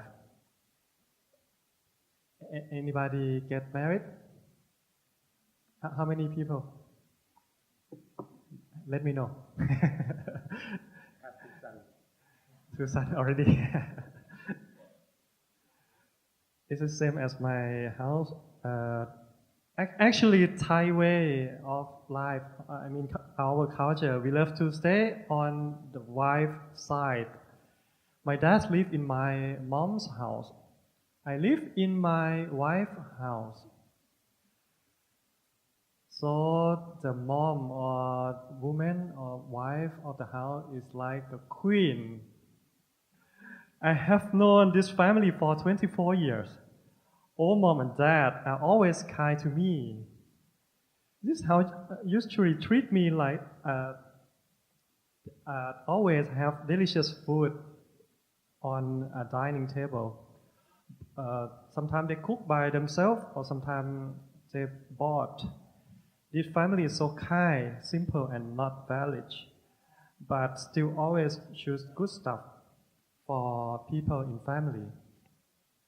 In summer 2012, when O asked me to join the dinner, she told me that she's going to have a baby. So her family bought nearby land and planned to build their own house with cooking studio, because that time she changed to be a chef already. We discussed about this new house. O cooked me a French menu, so yummy. Oh, she gonna open restaurant and this so yummy. You're gonna be very good. And we end up with Disarno Amaretto. That's how we start this project, with love and respect.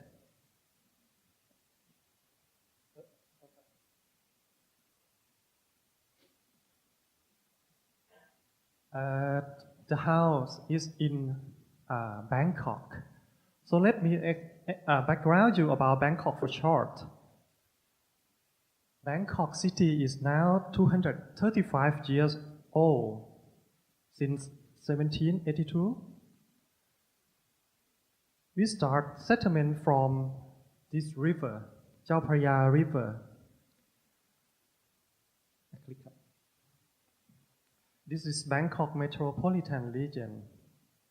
Bangkok area is 1,568 kilometers, square kilometer, sorry. The population is 5.6 million in official record.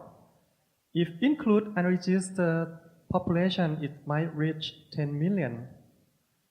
The density is 3,626 per square kilometer. 3,600. Have you ever heard about the appropriate density? Appropriate density, what is it? Based on sustainable city code, the appropriate density is about 1,150 to 2,400 people per square kilometer.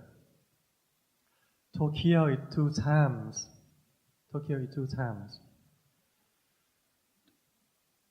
We think about density because it's about able to create balance between people and resource management, like water, supply, food, energy, and waste management.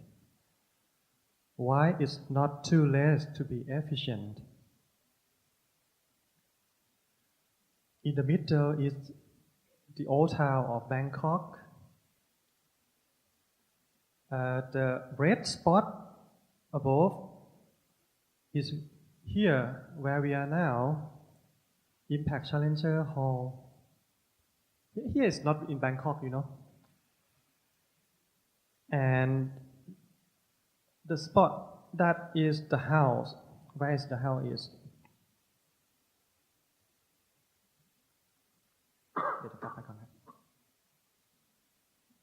See the shape of Bangkok, like butterfly.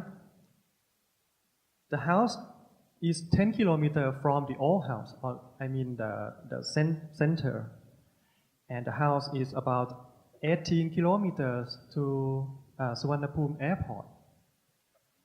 That's almost rural, Bangkok rural area. Keep in mind, if we can do something about appropriate density for our city, we can stop urban sprawl, which destroying agricultural and fresh natural in rural area.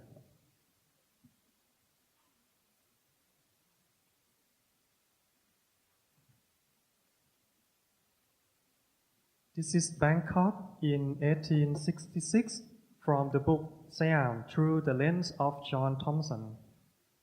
This picture was shot in the reign of King Rama IV. At that time, the city was just 84 years, or about 150 years ago. We do settlement along the Chao Phraya River. Behind the house is like a bush or agricultural land.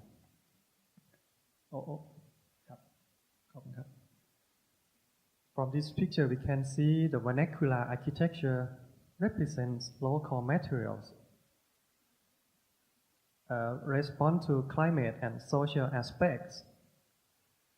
We live, expand family like Asian way.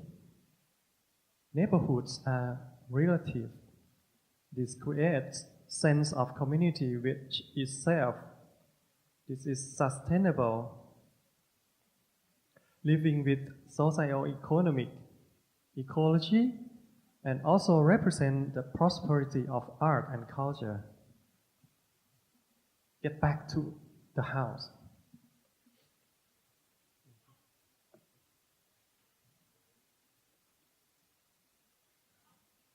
The distance from the old town to the house is about 10 kilometers. What we can see from this picture. See the grain. This is the grain of Bangkok.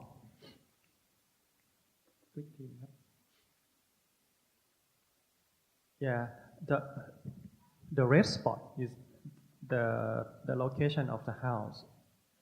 The location is between the main two important main road. The above line is Ramanai main road, and below is Phetburi Tat Mai. Actually, Phetburi Tat Mai is older than Ramanai. These two main roads is like parallel from west to east. So from the house, if want to enter the old town is about 10 kilo. โอ้อีกครับเท่าไหร่นะฮะโอ้โอเค Okay, let's go. The house is in Srinakhon village, which was built in 1969. 48-year-old and family lived here since she was young. 50 houses in the village were modern houses, support single family, modern life in modern city. The land plot is 20 by 12 meter wide. Planning of this village is unique, even if the roads are only 4.5 meters wide and are one way. Every house consists of green area in front of the house, vary from 8 to 10 meters setback, which are lawn and planted with trees. With shady green corridor became meeting and relaxing space for neighborhood and playground for children. This is old mom's and dad house, the first house. I met them there. Old barter house and old at Im land to build their house. Front of the house face east. This is the most atmosphere of the village. This is the original house style. The lower floor is living space, upper floor is bedroom. This kind of house support single family. House footprint is about 12 by 40 meters. The house are in simple form, a low slope gable roof, wooden wall with glass lawn in front of the house. Comparing to the village in 1969, with a large lawn, present new buildings which need more space were built without concerning about leaving green area in front of them, making the road look narrow. Friendliness was lost between neighborhood. Fortunately, all concerned about this, because she used to play under the green corridor.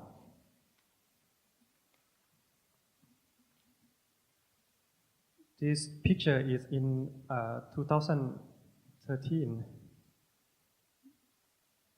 Still slim in that time. Everyone.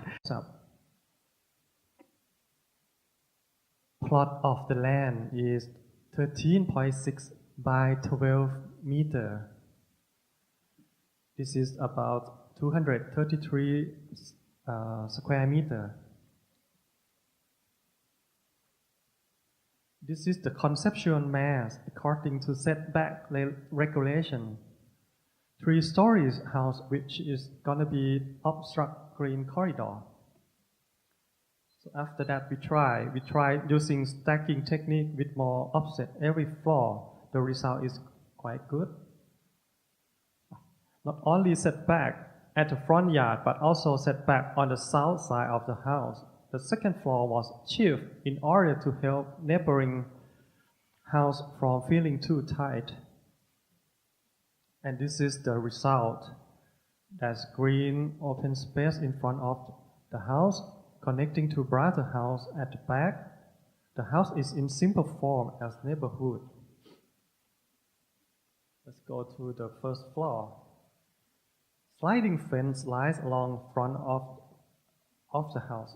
So this area can be used to parking up to 3 cars, both for owner and guests. HDPE grass paver was installed to absorb the rainwater. Turn this area into multiple space.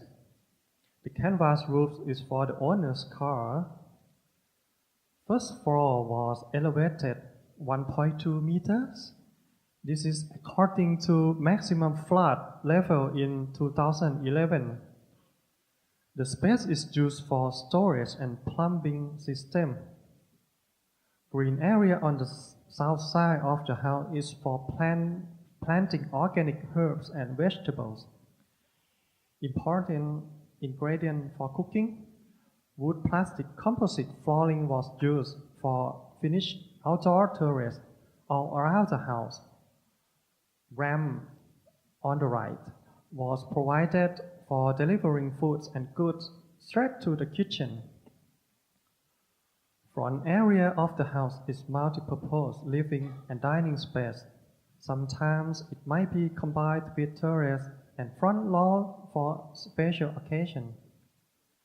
Bakery room consists of sliding glass wall, which not only keep coolness for bakery, like kneading dough, but also block the guests from accessing kitchen and upper level that is a private zone. Back of the house is a big kitchen. The essential parts of the house and outdoor watching area are at the back. The second floor, for the front terrace, underwood plastic composite finishing is PVC waterproof membrane on fiber cement floor for protecting the room below. Plant pot is used as railing, hiding retractable canvas roof underneath it, which can be used to protect strong sunlight and heavy rain. Connected from living area is a bedroom with walk-in closet and bathroom. Third floor is a spare unit for supporting when the little daughter grows up, and could be lodging for arts family that occasionally come to visit them. The front parts are living area and praying area. The back is bedroom with walk-in closet and bathroom, just like the second floor. Roof is asphalt shingle. There is a small solar cell for heating water for the kitchen, and also for the kitchen and also for the shower. Walls are finished with fiber cement board to imitate old wooden wall. Vintage windows made house look cute. Outer layer of the window is casement window with ventilated wooden louver. Inner layer is glass window for securing air condition. Shifted form not only help neighboring house from feeling too tight, but also be a canopy for lower floor. Here's a big picture of the construction process.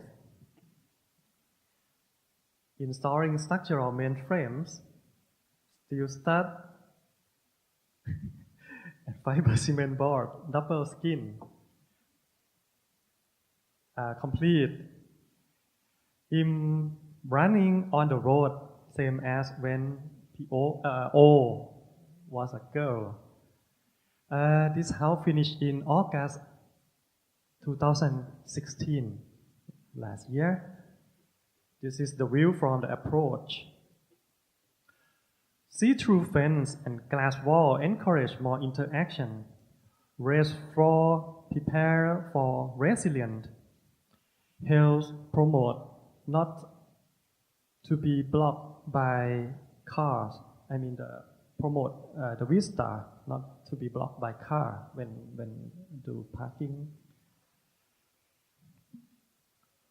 North side is set back at the first floor, and the third floor is just 1 meter without void in order to maximize space. This is legal. View from above. Connected interior spaces between kitchen, bakery room, and living dining area. Kitchen atmosphere during daytime and nighttime. Hard sell.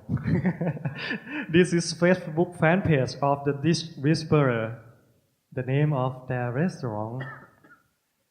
I would like to show you, here is the example of the use of homegrown herbs from her garden, which on the south.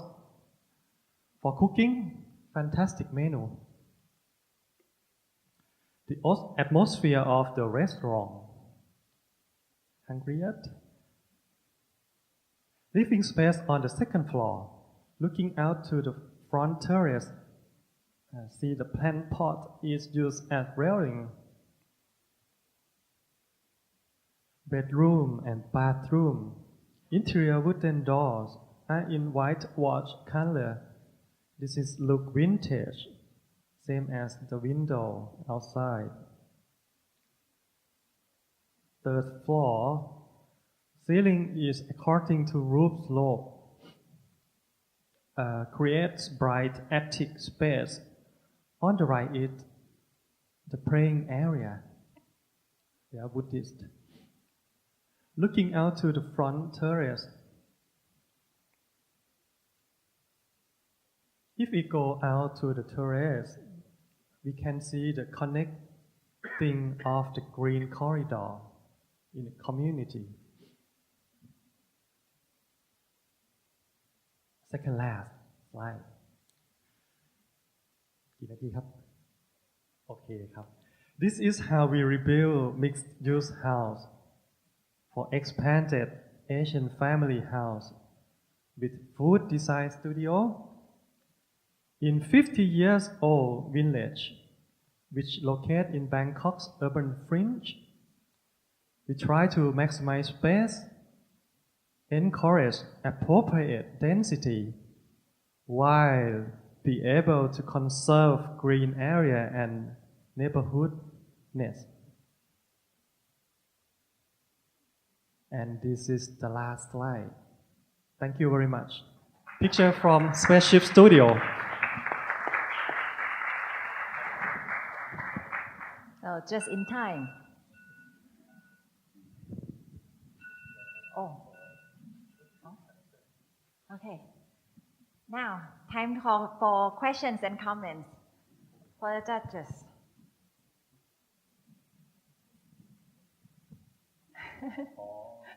Tired, right?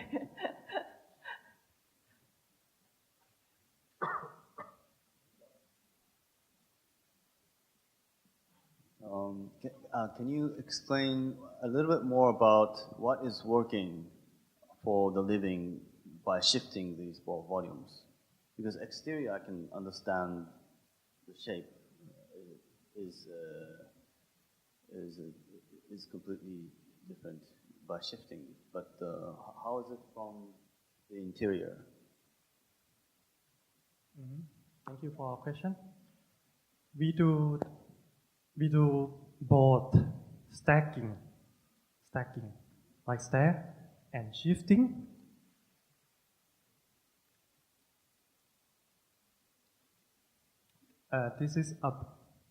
This idea starts since we do site planning. We try to conserve green space at front.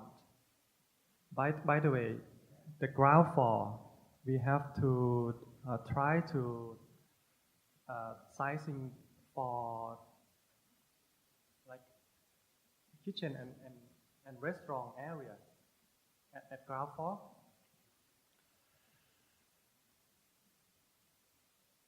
Site planning is about setback, front, and on this side.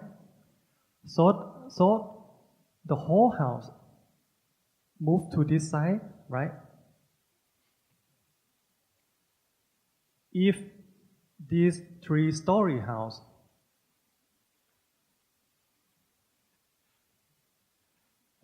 straight up 3-story, it's gonna be too tight for the neighbor on this side. ต่อช่วยเปิด section หน่อยครับ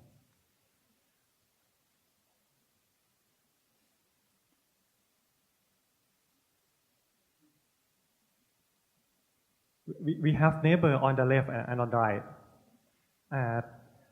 The old planning, I mean the original planning of this village, the 48 years old village. This house keep on this side. We do the same planning. Keep more setback on this side. But if we straight up 3-story, it's like we love this neighbor more than this neighbor. So I try to shift the second floor like this to get more void on this side. And it can be canopy for the first floor, something like that. I can completely understand in a way as an architect, but how is it affecting the living? How is it affecting the living? Affecting the living, yeah? Yes, the actual living. The actual living. This concept.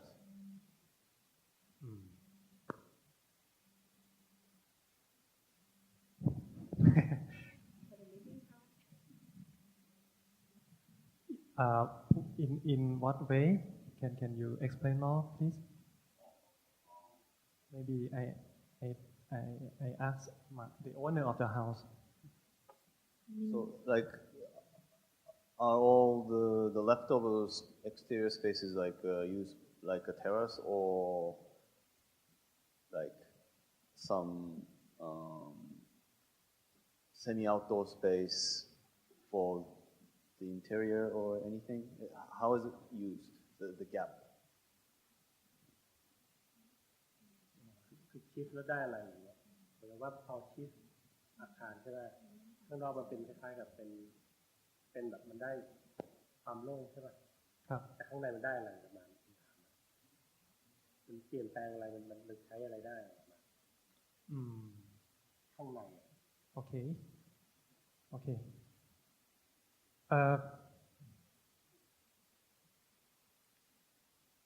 The vocabulary of the architecture have two types, solid and void. And glass wall, transparency at the front to the open space. This combined with site planning. This is what I try to explain.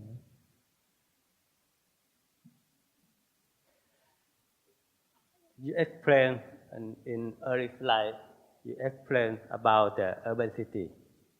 You explain talking about the river. You talking about the vernacular. I asked the owner that when the architect design it for your house, the architect explain about the urban, river, and vernacular to you. It's been a long time. It was like 6 years ago, but I got the idea that he tried to make a house that keep the feeling of the past, not just the modern life that we are living in.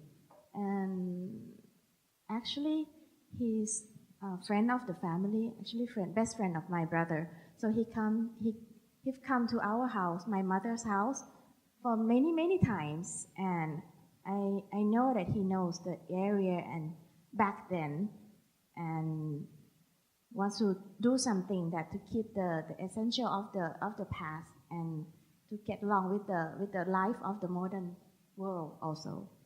And exactly that the vocabulary that we're just talking about. I'm not architect, so maybe he used that in a different term, but I kind of sense that the feeling that you were talking, but maybe not in the exact word because it's 6 years ago. I really cannot remember. He didn't explain about the urban city life for you, right? Yes or no? I have no idea what do you mean. Okay. But maybe in a different. Okay. Not in the exact word, but yeah. Okay, and then I asked the architect, which part of the urban city that you use for your design in the house? Actually, I love this project because it responds a lot. We should know how we gonna do in particular area. this house like urban fringe.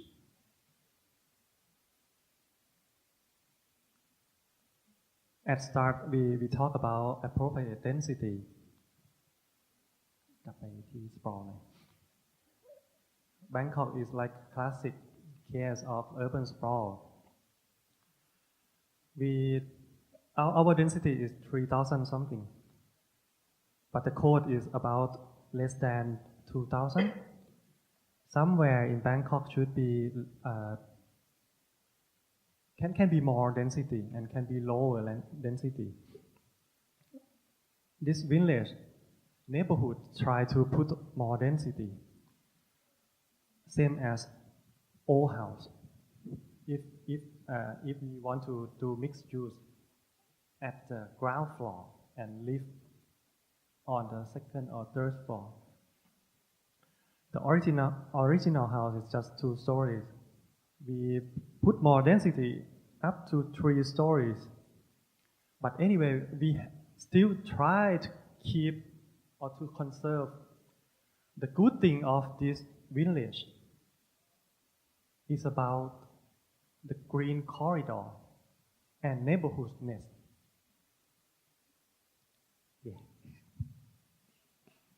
Okay, we have 4 minutes. Kun Bunlat and Kun Chachalerm might like to say something. I think you really in love with urban design,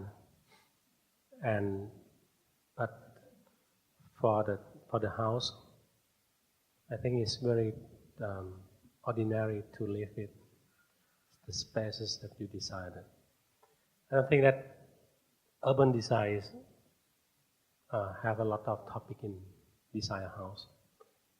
Maybe it's a concern, but not. I think that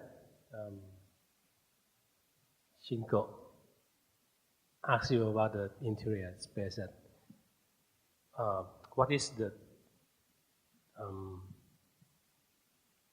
benefit from the stacking mass that affect the living life? You know what I mean? This is quite important to design a house. Urban design is important, but it's not equal to the details.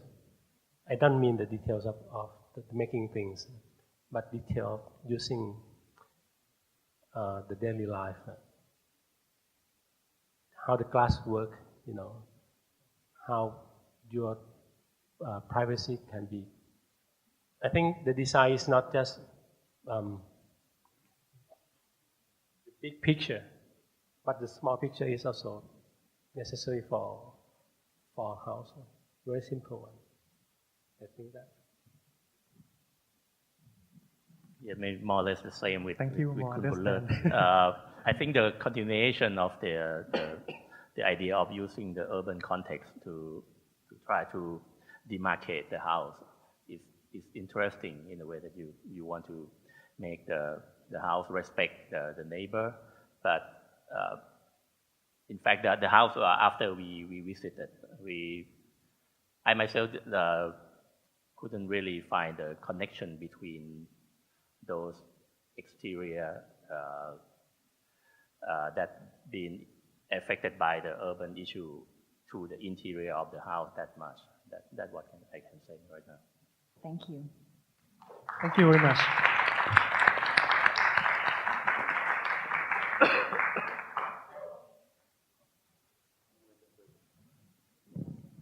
Okay. Then we come to the last presentation. Our last project is called BAAN 0.60. It's designed by Integrated Field, and I would like to ask Kun Waravut Uri Mit and Kun Kanin Mantanachat to come up on the stage.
So let's talk about like our client. So our client is a young couple. Both are the bankers, and he is actually like here today too. So he can assure that we are not like bullshitting around. So what we did learn from them is they are a very neat person, very well organized personality. This is like the brief, the first brief that we got from the client. So simple start: how many rooms they want, how many people gonna live in, and they did mention about some systems in the house, and they want the concept that the house to be a clean, a hygienic, a less maintenance. And they want to utilize the space to optimize all the function. So that's all. At first glance for us, this seem to be very ordinary requirement for very us. simple. But when we get to know more about our client, we realize that like the neatness is pretty special. For example, like they told us like they want to go home, they want to see everything in place. They don't want to see anything on the table. Everything has to be like orderly, stored in the place. And they always mention about the dust to minimize the dust in the house. Yep. So it's kind of special for us. And after all the discussion, all the issue, all the concerns, all the dialogue of designing this house is more or less about the dimension of the word clean. So as an architect, like how can we deliver a house that is hygienic, that is visually neat, simply arranged, and has a like peaceful living space? So like the challenge for us is like how can we translate like the simple requirement about the cleanliness to the further architectural idea. So we begin with like, we try to think about like the house anatomy, like how like the anatomy of the house should be. So the house that we design is systematically like divide service and the living space. How can they can help supporting each other in the manageable level? And with the planning system, a house that electricity, all the plumbing, and all the mechanical are orderly placed. A house that when the random maintenance guy comes to the house, they know precisely where to fix the pipe without like just bothering the living space or hammering in some random wall. A house that is easy to be clean and hard to be messed up. A service space that let the light come into the house and let the house breathe. So the roof section is provide indirect light here to all the hallway and the restroom, and it's also enhanced like the airflow in the house by stack ventilation. Here's like the layout of the house. The house coexists with the parent house in the same plot, and it's located in the backyard of the existing house. And the main constraint for us when we try to lay out the house in the plot is like it has to be still keep the friendly relationship with the parent house, and of course we don't want to face those two houses and just like bothering like each the other. privacy of each other. And So we decided to put the house in one side and try to optimize the lawn and the garden. Another thing is about the access from the construction transport, which the way is on the above, which is like small road that the former architect provide for us here. So kind of we have to left this space to be a worker camp, so preparing some material, so it's kind of another constraint that make us have a location of the house in this way. And as I mentioned earlier, like we just like clearly divide the house system to be like the service part and the living part, and we place like the service part in the west side, considering like all the heat. So we talk a little more about like the planning. So it's clearly show all our idea in a house in this plan. So we have like it's a 2-story house. It's clearly that like the service part is in the back part, and it support the living part in the front. So from the foyer, if we walk in to the empty foyer, approaching to the main corridor. As you can imagine from the video you saw. And by this main corridor, you can access to every like living functions. And along both sides, there are like storage space that designed to custom for each living space. So this stair is smoothly connect between 2 floor corridor. And all the restroom, we have 4 restroom. All the restroom is placed in this service part. Then we can make sure that all the plumbing system, all the riser, is not going to be like the problem. And some particular cabinet here also work like the MEP riser. In terms of function, kitchen, dining, and living are located in the first floor with the working room. And all 3 bedrooms are located on the second floor.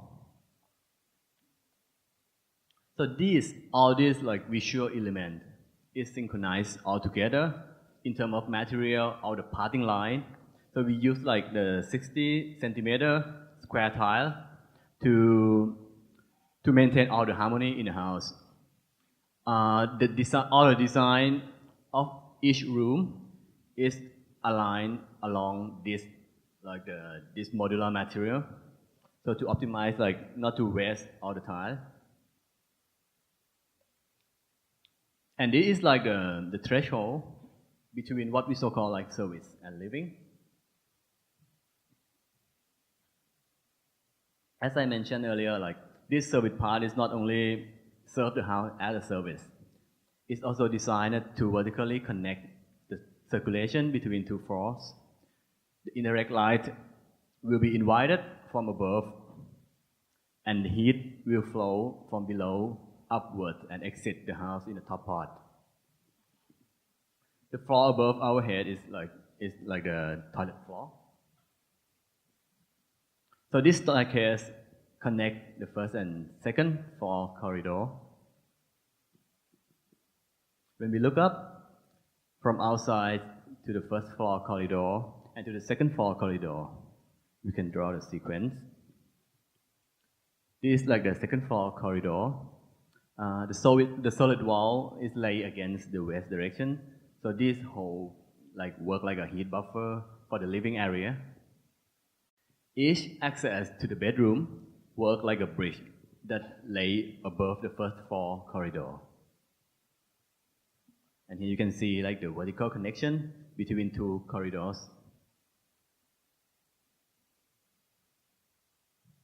So the good thing about having like all the service part in the order system, all the bathroom that located in this part, we solve like the natural light and ventilation automatically. So every bathroom and restroom got enough light and hygienic enough to live in. It's another view of the master bathroom. As I said, like all the bathroom work with the same trick. When we come into the living space here, we will see the cabinet system that divide the living space from the service space. And there is this cabinet system contain many single cabinet that face to 2 sides, which is one side is to living space, another side is the service space. Depends on what function they are serving. So, for example, like the storage for for the cleaning stuff might face to the corridor, but the storage for the living stuff will face to the living area. So in that way, we provide like one special detail here behind the fridge, because the panel behind these two fridges also openable. So this way we can sweep the dust on the floor behind the fridge. This idea is actually we wouldn't figure it out by ourselves. Like it's because like the client because the constraint of the I sweep out all the dusty like behind the fridge. Like it's come from the client. Yeah, thanks, so that's what we love very much, because it's like a very simple idea that actually solve the typical classic problem about the dust behind the fridge. And from this, it's not clearly see, but for the idea of using the unit scale of 60 centimeter, and we link all the parting line from the tile to the cabinet panel, so we create actually like almost the perfect alignment of the parting line in the house. And in this way that we try to create the like neatness, visual experience in the house. And all the storage panel that you see in the background of the picture is work like a storage. It's work like a door, and also like the breathable wall that you can enhance like the ventilation in your house. Yeah, so you can see you can notice the door from the door lock here, and also it also combine the ventilation window as you saw in the videos before. And you barely see all the switches because like it's all hiding in the as in the video as well. So like we as an architect, we still like don't really remember, and we also wonder like right now. We actually every time we go to the house, we have to like finding where is this switch stand for. But I believe the owner knows. When we move up to the second floor, the cabinet system still working as same as the first floor, so it also contains all the door, the connection, and the ventilation windows. And this image shows the connection between the walk-in closet to the master bathroom in the same way, and from the kids' bedroom to their bathroom in the same way. And the last detail is what we kind of like it very much, because it is a handle. Since we have like a lot of like cabinet. So we have a lot of handle. We need to also manage like the visual of the handle. So the handle become like a main element of the house. So when we design it, we have an idea from the husband who is a bit more minimal. He would like to have like a sunken handle for every cabinet, because it makes the surface all like flat and like look like a bit more minimal. But this kind of sunken handle is actually not good for the woman nails of the wife. Like the woman will understand this. So what we do is we try to put them both into a single set of the cabinet handle. But in a way we also like apply only like one type for their like a personal space. Like we only put the sunken handle in the husband's study room, and we put the relief handle in the wife's study room. But in the sharing area, like master bedroom or living room, we put it together like this, and we like it because it's like a way we that get like the male and female handle for the house. Yeah, and it's and like to fulfill like their requirement, to reflect like their personality. So and to do that, like we kind of like we design the system that is arranged all the order of elements in the house. And when it's like all the elements, it's physically and systematically work together. It's bring out the sense of like cleanliness. And also like this sense is like eventually sustain like the user's way of living. So it's work like eventually like the house is also like support like the way the people live in. And for us, like, when we want to like reconsider the dwelling, we would like to essentially start with a human, with the way he or she living in, and an example that we have learned how can like an ordinary idea requirement it can transform to be like more sophisticated and variety architectural idea. And thank you very much. And ขอบคุณครับ ขอบคุณครับ If you have any question or any comments, like please. Thank you very much. Now questions and comments are welcome, please.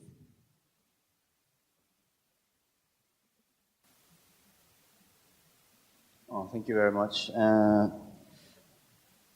I really felt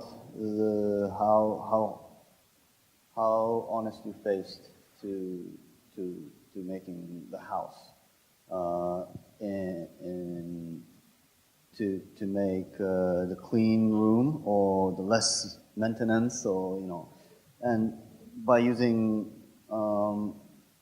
maybe not high tech, but using a little trick to the storage and efficient layout, or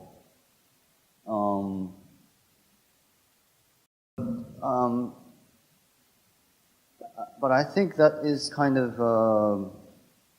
making an ease for living, and I think I want to ask what you think about the difference between ease of living and reconsidering dwelling. I think dwelling is more wide in perspective than house. So I want to hear that kind of scale of design. In terms of like prototyping, you mean? Like you want us to explain in terms of dwelling, not just a house, right? Like okay. So for us, like we just frankly like start this house like as we mentioned, like we start from like we try to pay attention to like individual person, what is actually like their needs, and what I just like conclude all the idea is like with the simple requirements from a decent person, it can lead us to like to more of like the living idea in terms of like we gain a lot of like experience and the idea from making this house, and it's kind of lead us to the universal design. Yeah, you can say that to the another level of like understand things like from something particular, but it can reflect us like to be in a larger scale.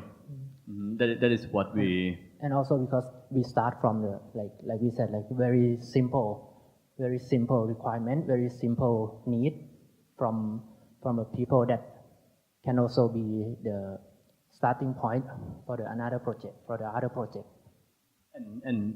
I think it's a matter of definition. Like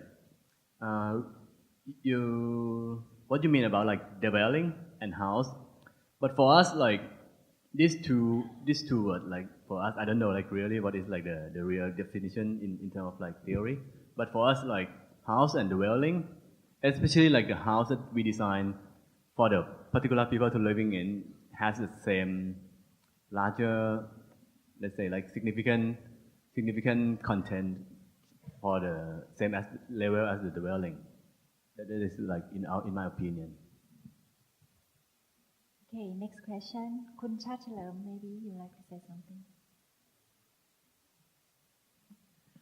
When you say less maintenance space, but as we see the image, myself I think it's quite a hard job to maintain the space in such a condition. Could you be more elaborate about this item? Okay, of course, like for us, like we just like I mentioned like this phase already, that we try to design a house that is easy to be clean, to be look clean and tidy, and hard to be messed up. But in terms of like physically maintenance, like cleaning, I do think like it still requires like a maintenance as the usual house, but for this house, I think personally, I think it's like easier to clean. I'm looking to like the client eyes, and he seems to agree. I think you two have not answered Anjalendran's request, which is about the square meters and the cost per it's my square fault. meter.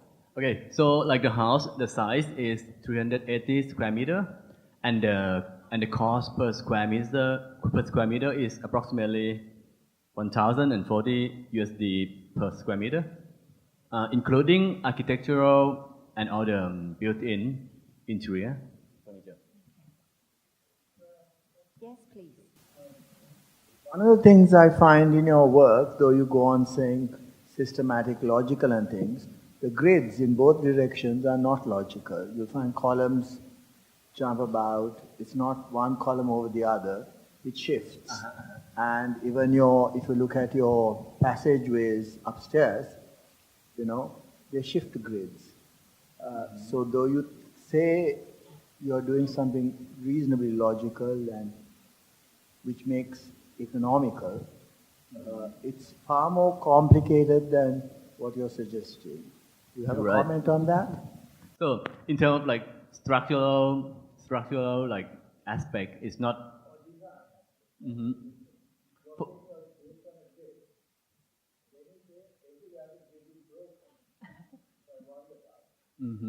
What we meant to do is like we didn't try to create a grid, but we try to pay attention to the living space, and the reason why like the first floor and the second floor is shift from each other is just clearly because like the size of the room that the client require is like that. So that's why like we shift the column. About the grid, we pay more attention about the visual experience, about the space that created from the particular scale. So we try to control all the lines to be in the same alignment and create the neat space. In the pattern, I don't get it.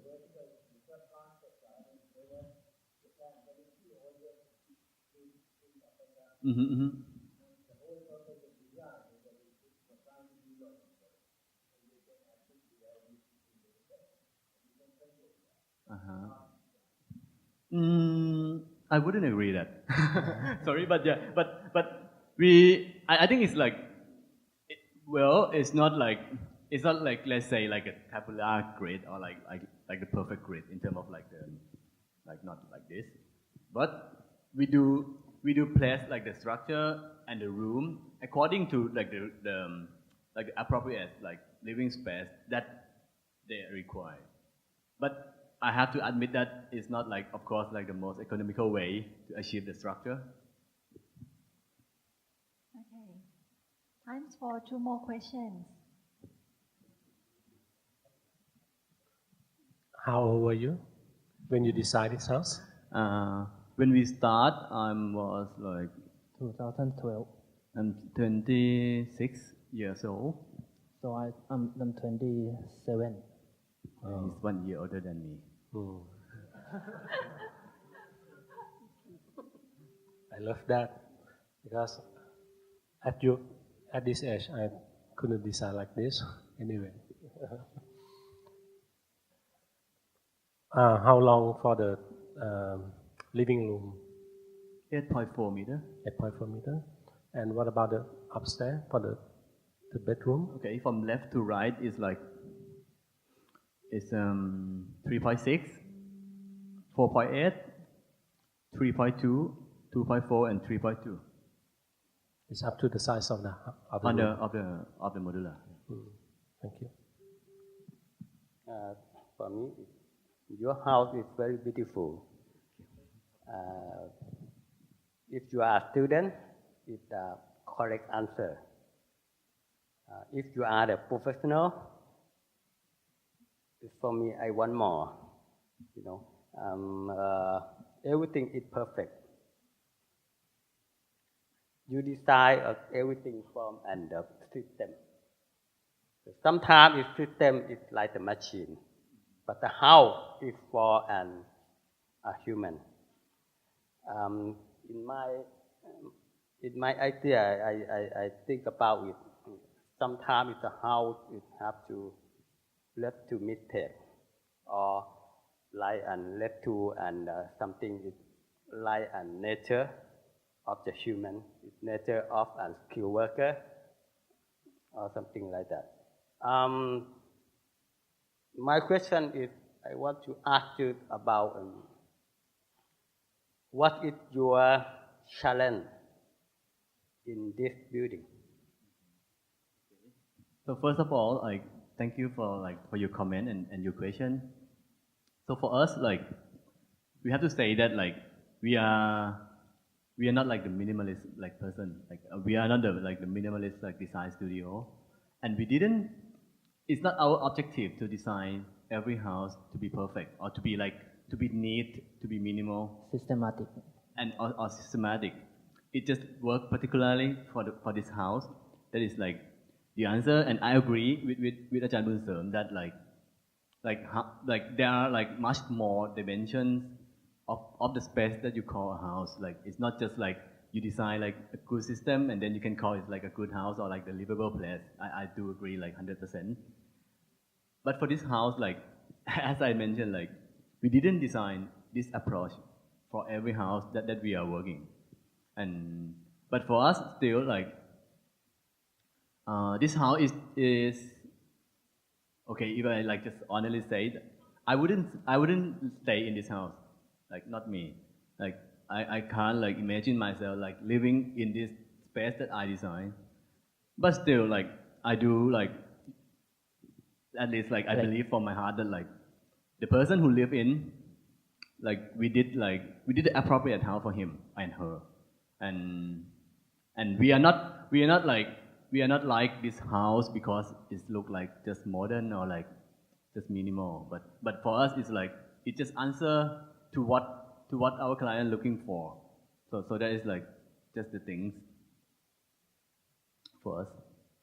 Another thing we learned from working in this project is learn to work with the constraint and limitation. So if we found that if we not against with the constraint and limitation, those two things will be the very powerful tools for us to drive us to another level of design.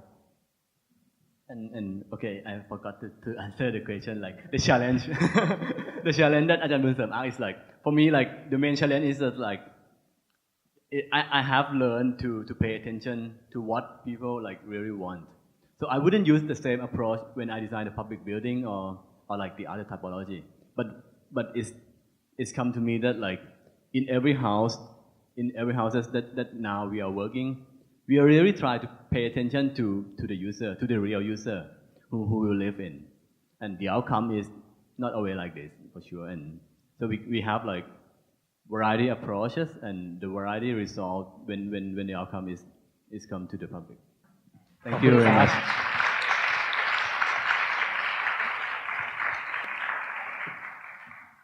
So that's all for the 5 finalists presentation today. We have just finished the presentation part.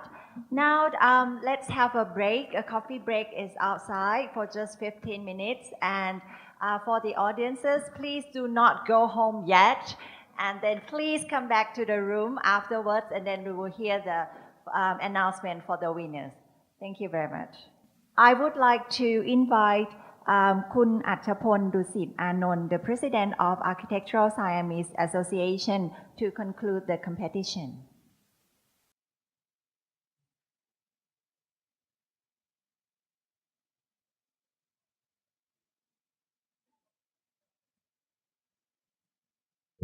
Hello everybody. On behalf of the Association of Siamese Architects, I would like to thank all of you to participate in this session. And special thanks to Mr. Anjalendran, Mr. Shingo Masuda, Kanun,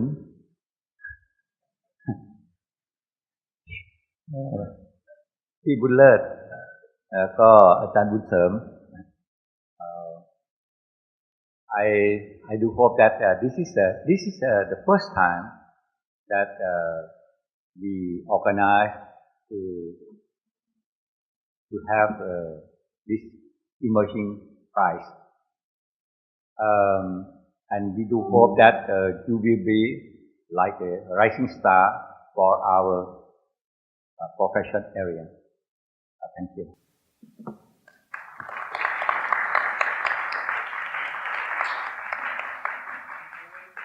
Thank you very much, Mr. President. I would like you to go up here to present the awards to our winners. We had a very tough debate among the judges, and we now got the winners. Now it comes to the most exciting time in this competition, which is the announcement of the winners. There are two types of awards, which are the Gold Medal Award and Silver Medal Award. There may be several awards under the same category, but we do only have one Gold Medal Award. And the winners will actually be receiving the honorable plaque from Princess Mahachakri Sirinthorn later. But today, all the presenters will receive the token from ASA. Okay, now I have to announce. I'm excited. Okay, I have to make sure I get the name right. So, the Silver Medal Award goes to BAAN 0.60 from Integrated Field.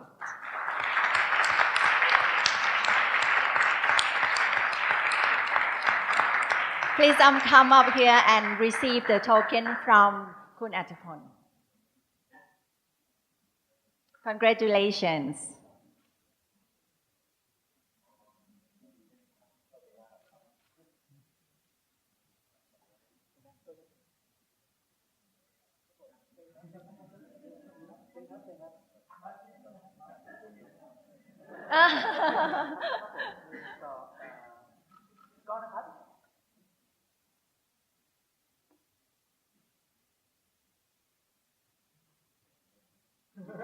Congratulations.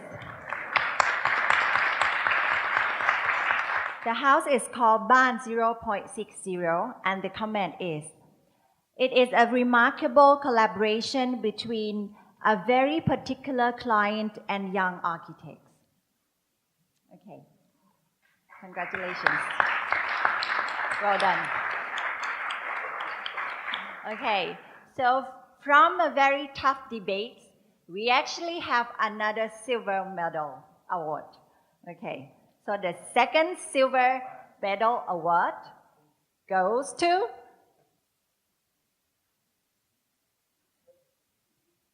Kiat Phang House, Songkhla Still Rise Legend from Kun Pakon, Ned Mitman Suk from Pakon Architects. Congratulations.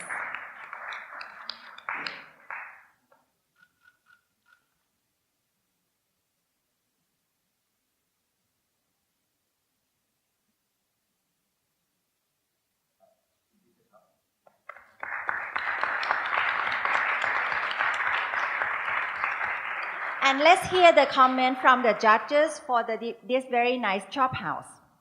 The comment is, the role of the architect in the act of conservation in an unknown derelict area is truly commendable. Congratulations.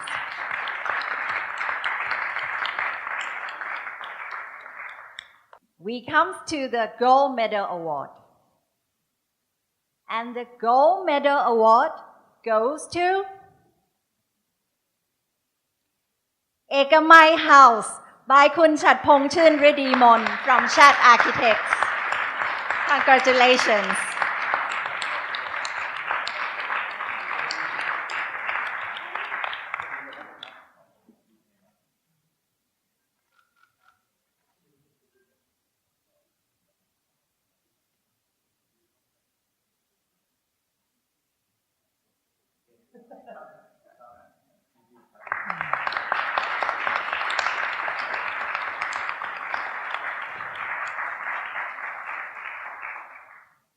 And the judges, they say the street house has a consideration for its neighborhood, but retains its privacy. Congratulations.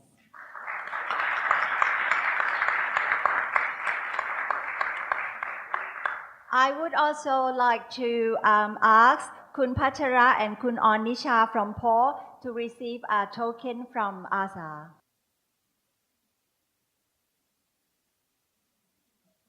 Thank you very much for your participation in this activity. And next, I would like to ask Kun Ruth Namporn Ket Kasem Suk to receive a token from the President.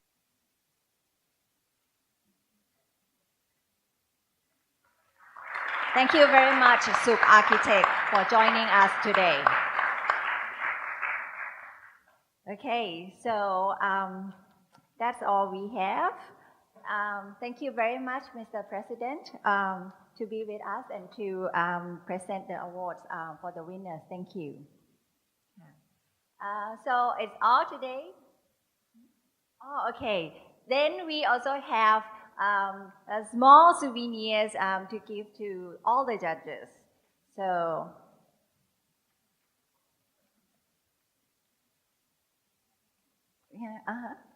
okay, let's go one by one. Thank you very much, Mr. Chelvadurai Anjalendran from Anjalendran Studio, Sri Lanka.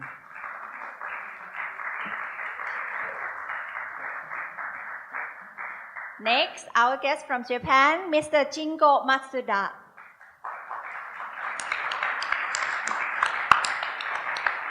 Assistant Professor Bunseum Prem Thada. Mr. Bullard Hemwijit Pan.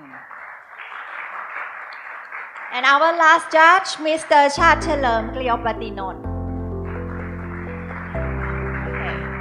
Thank you very much. Can all the judges and all the presenters have a photo together on the stage? Thank you very much.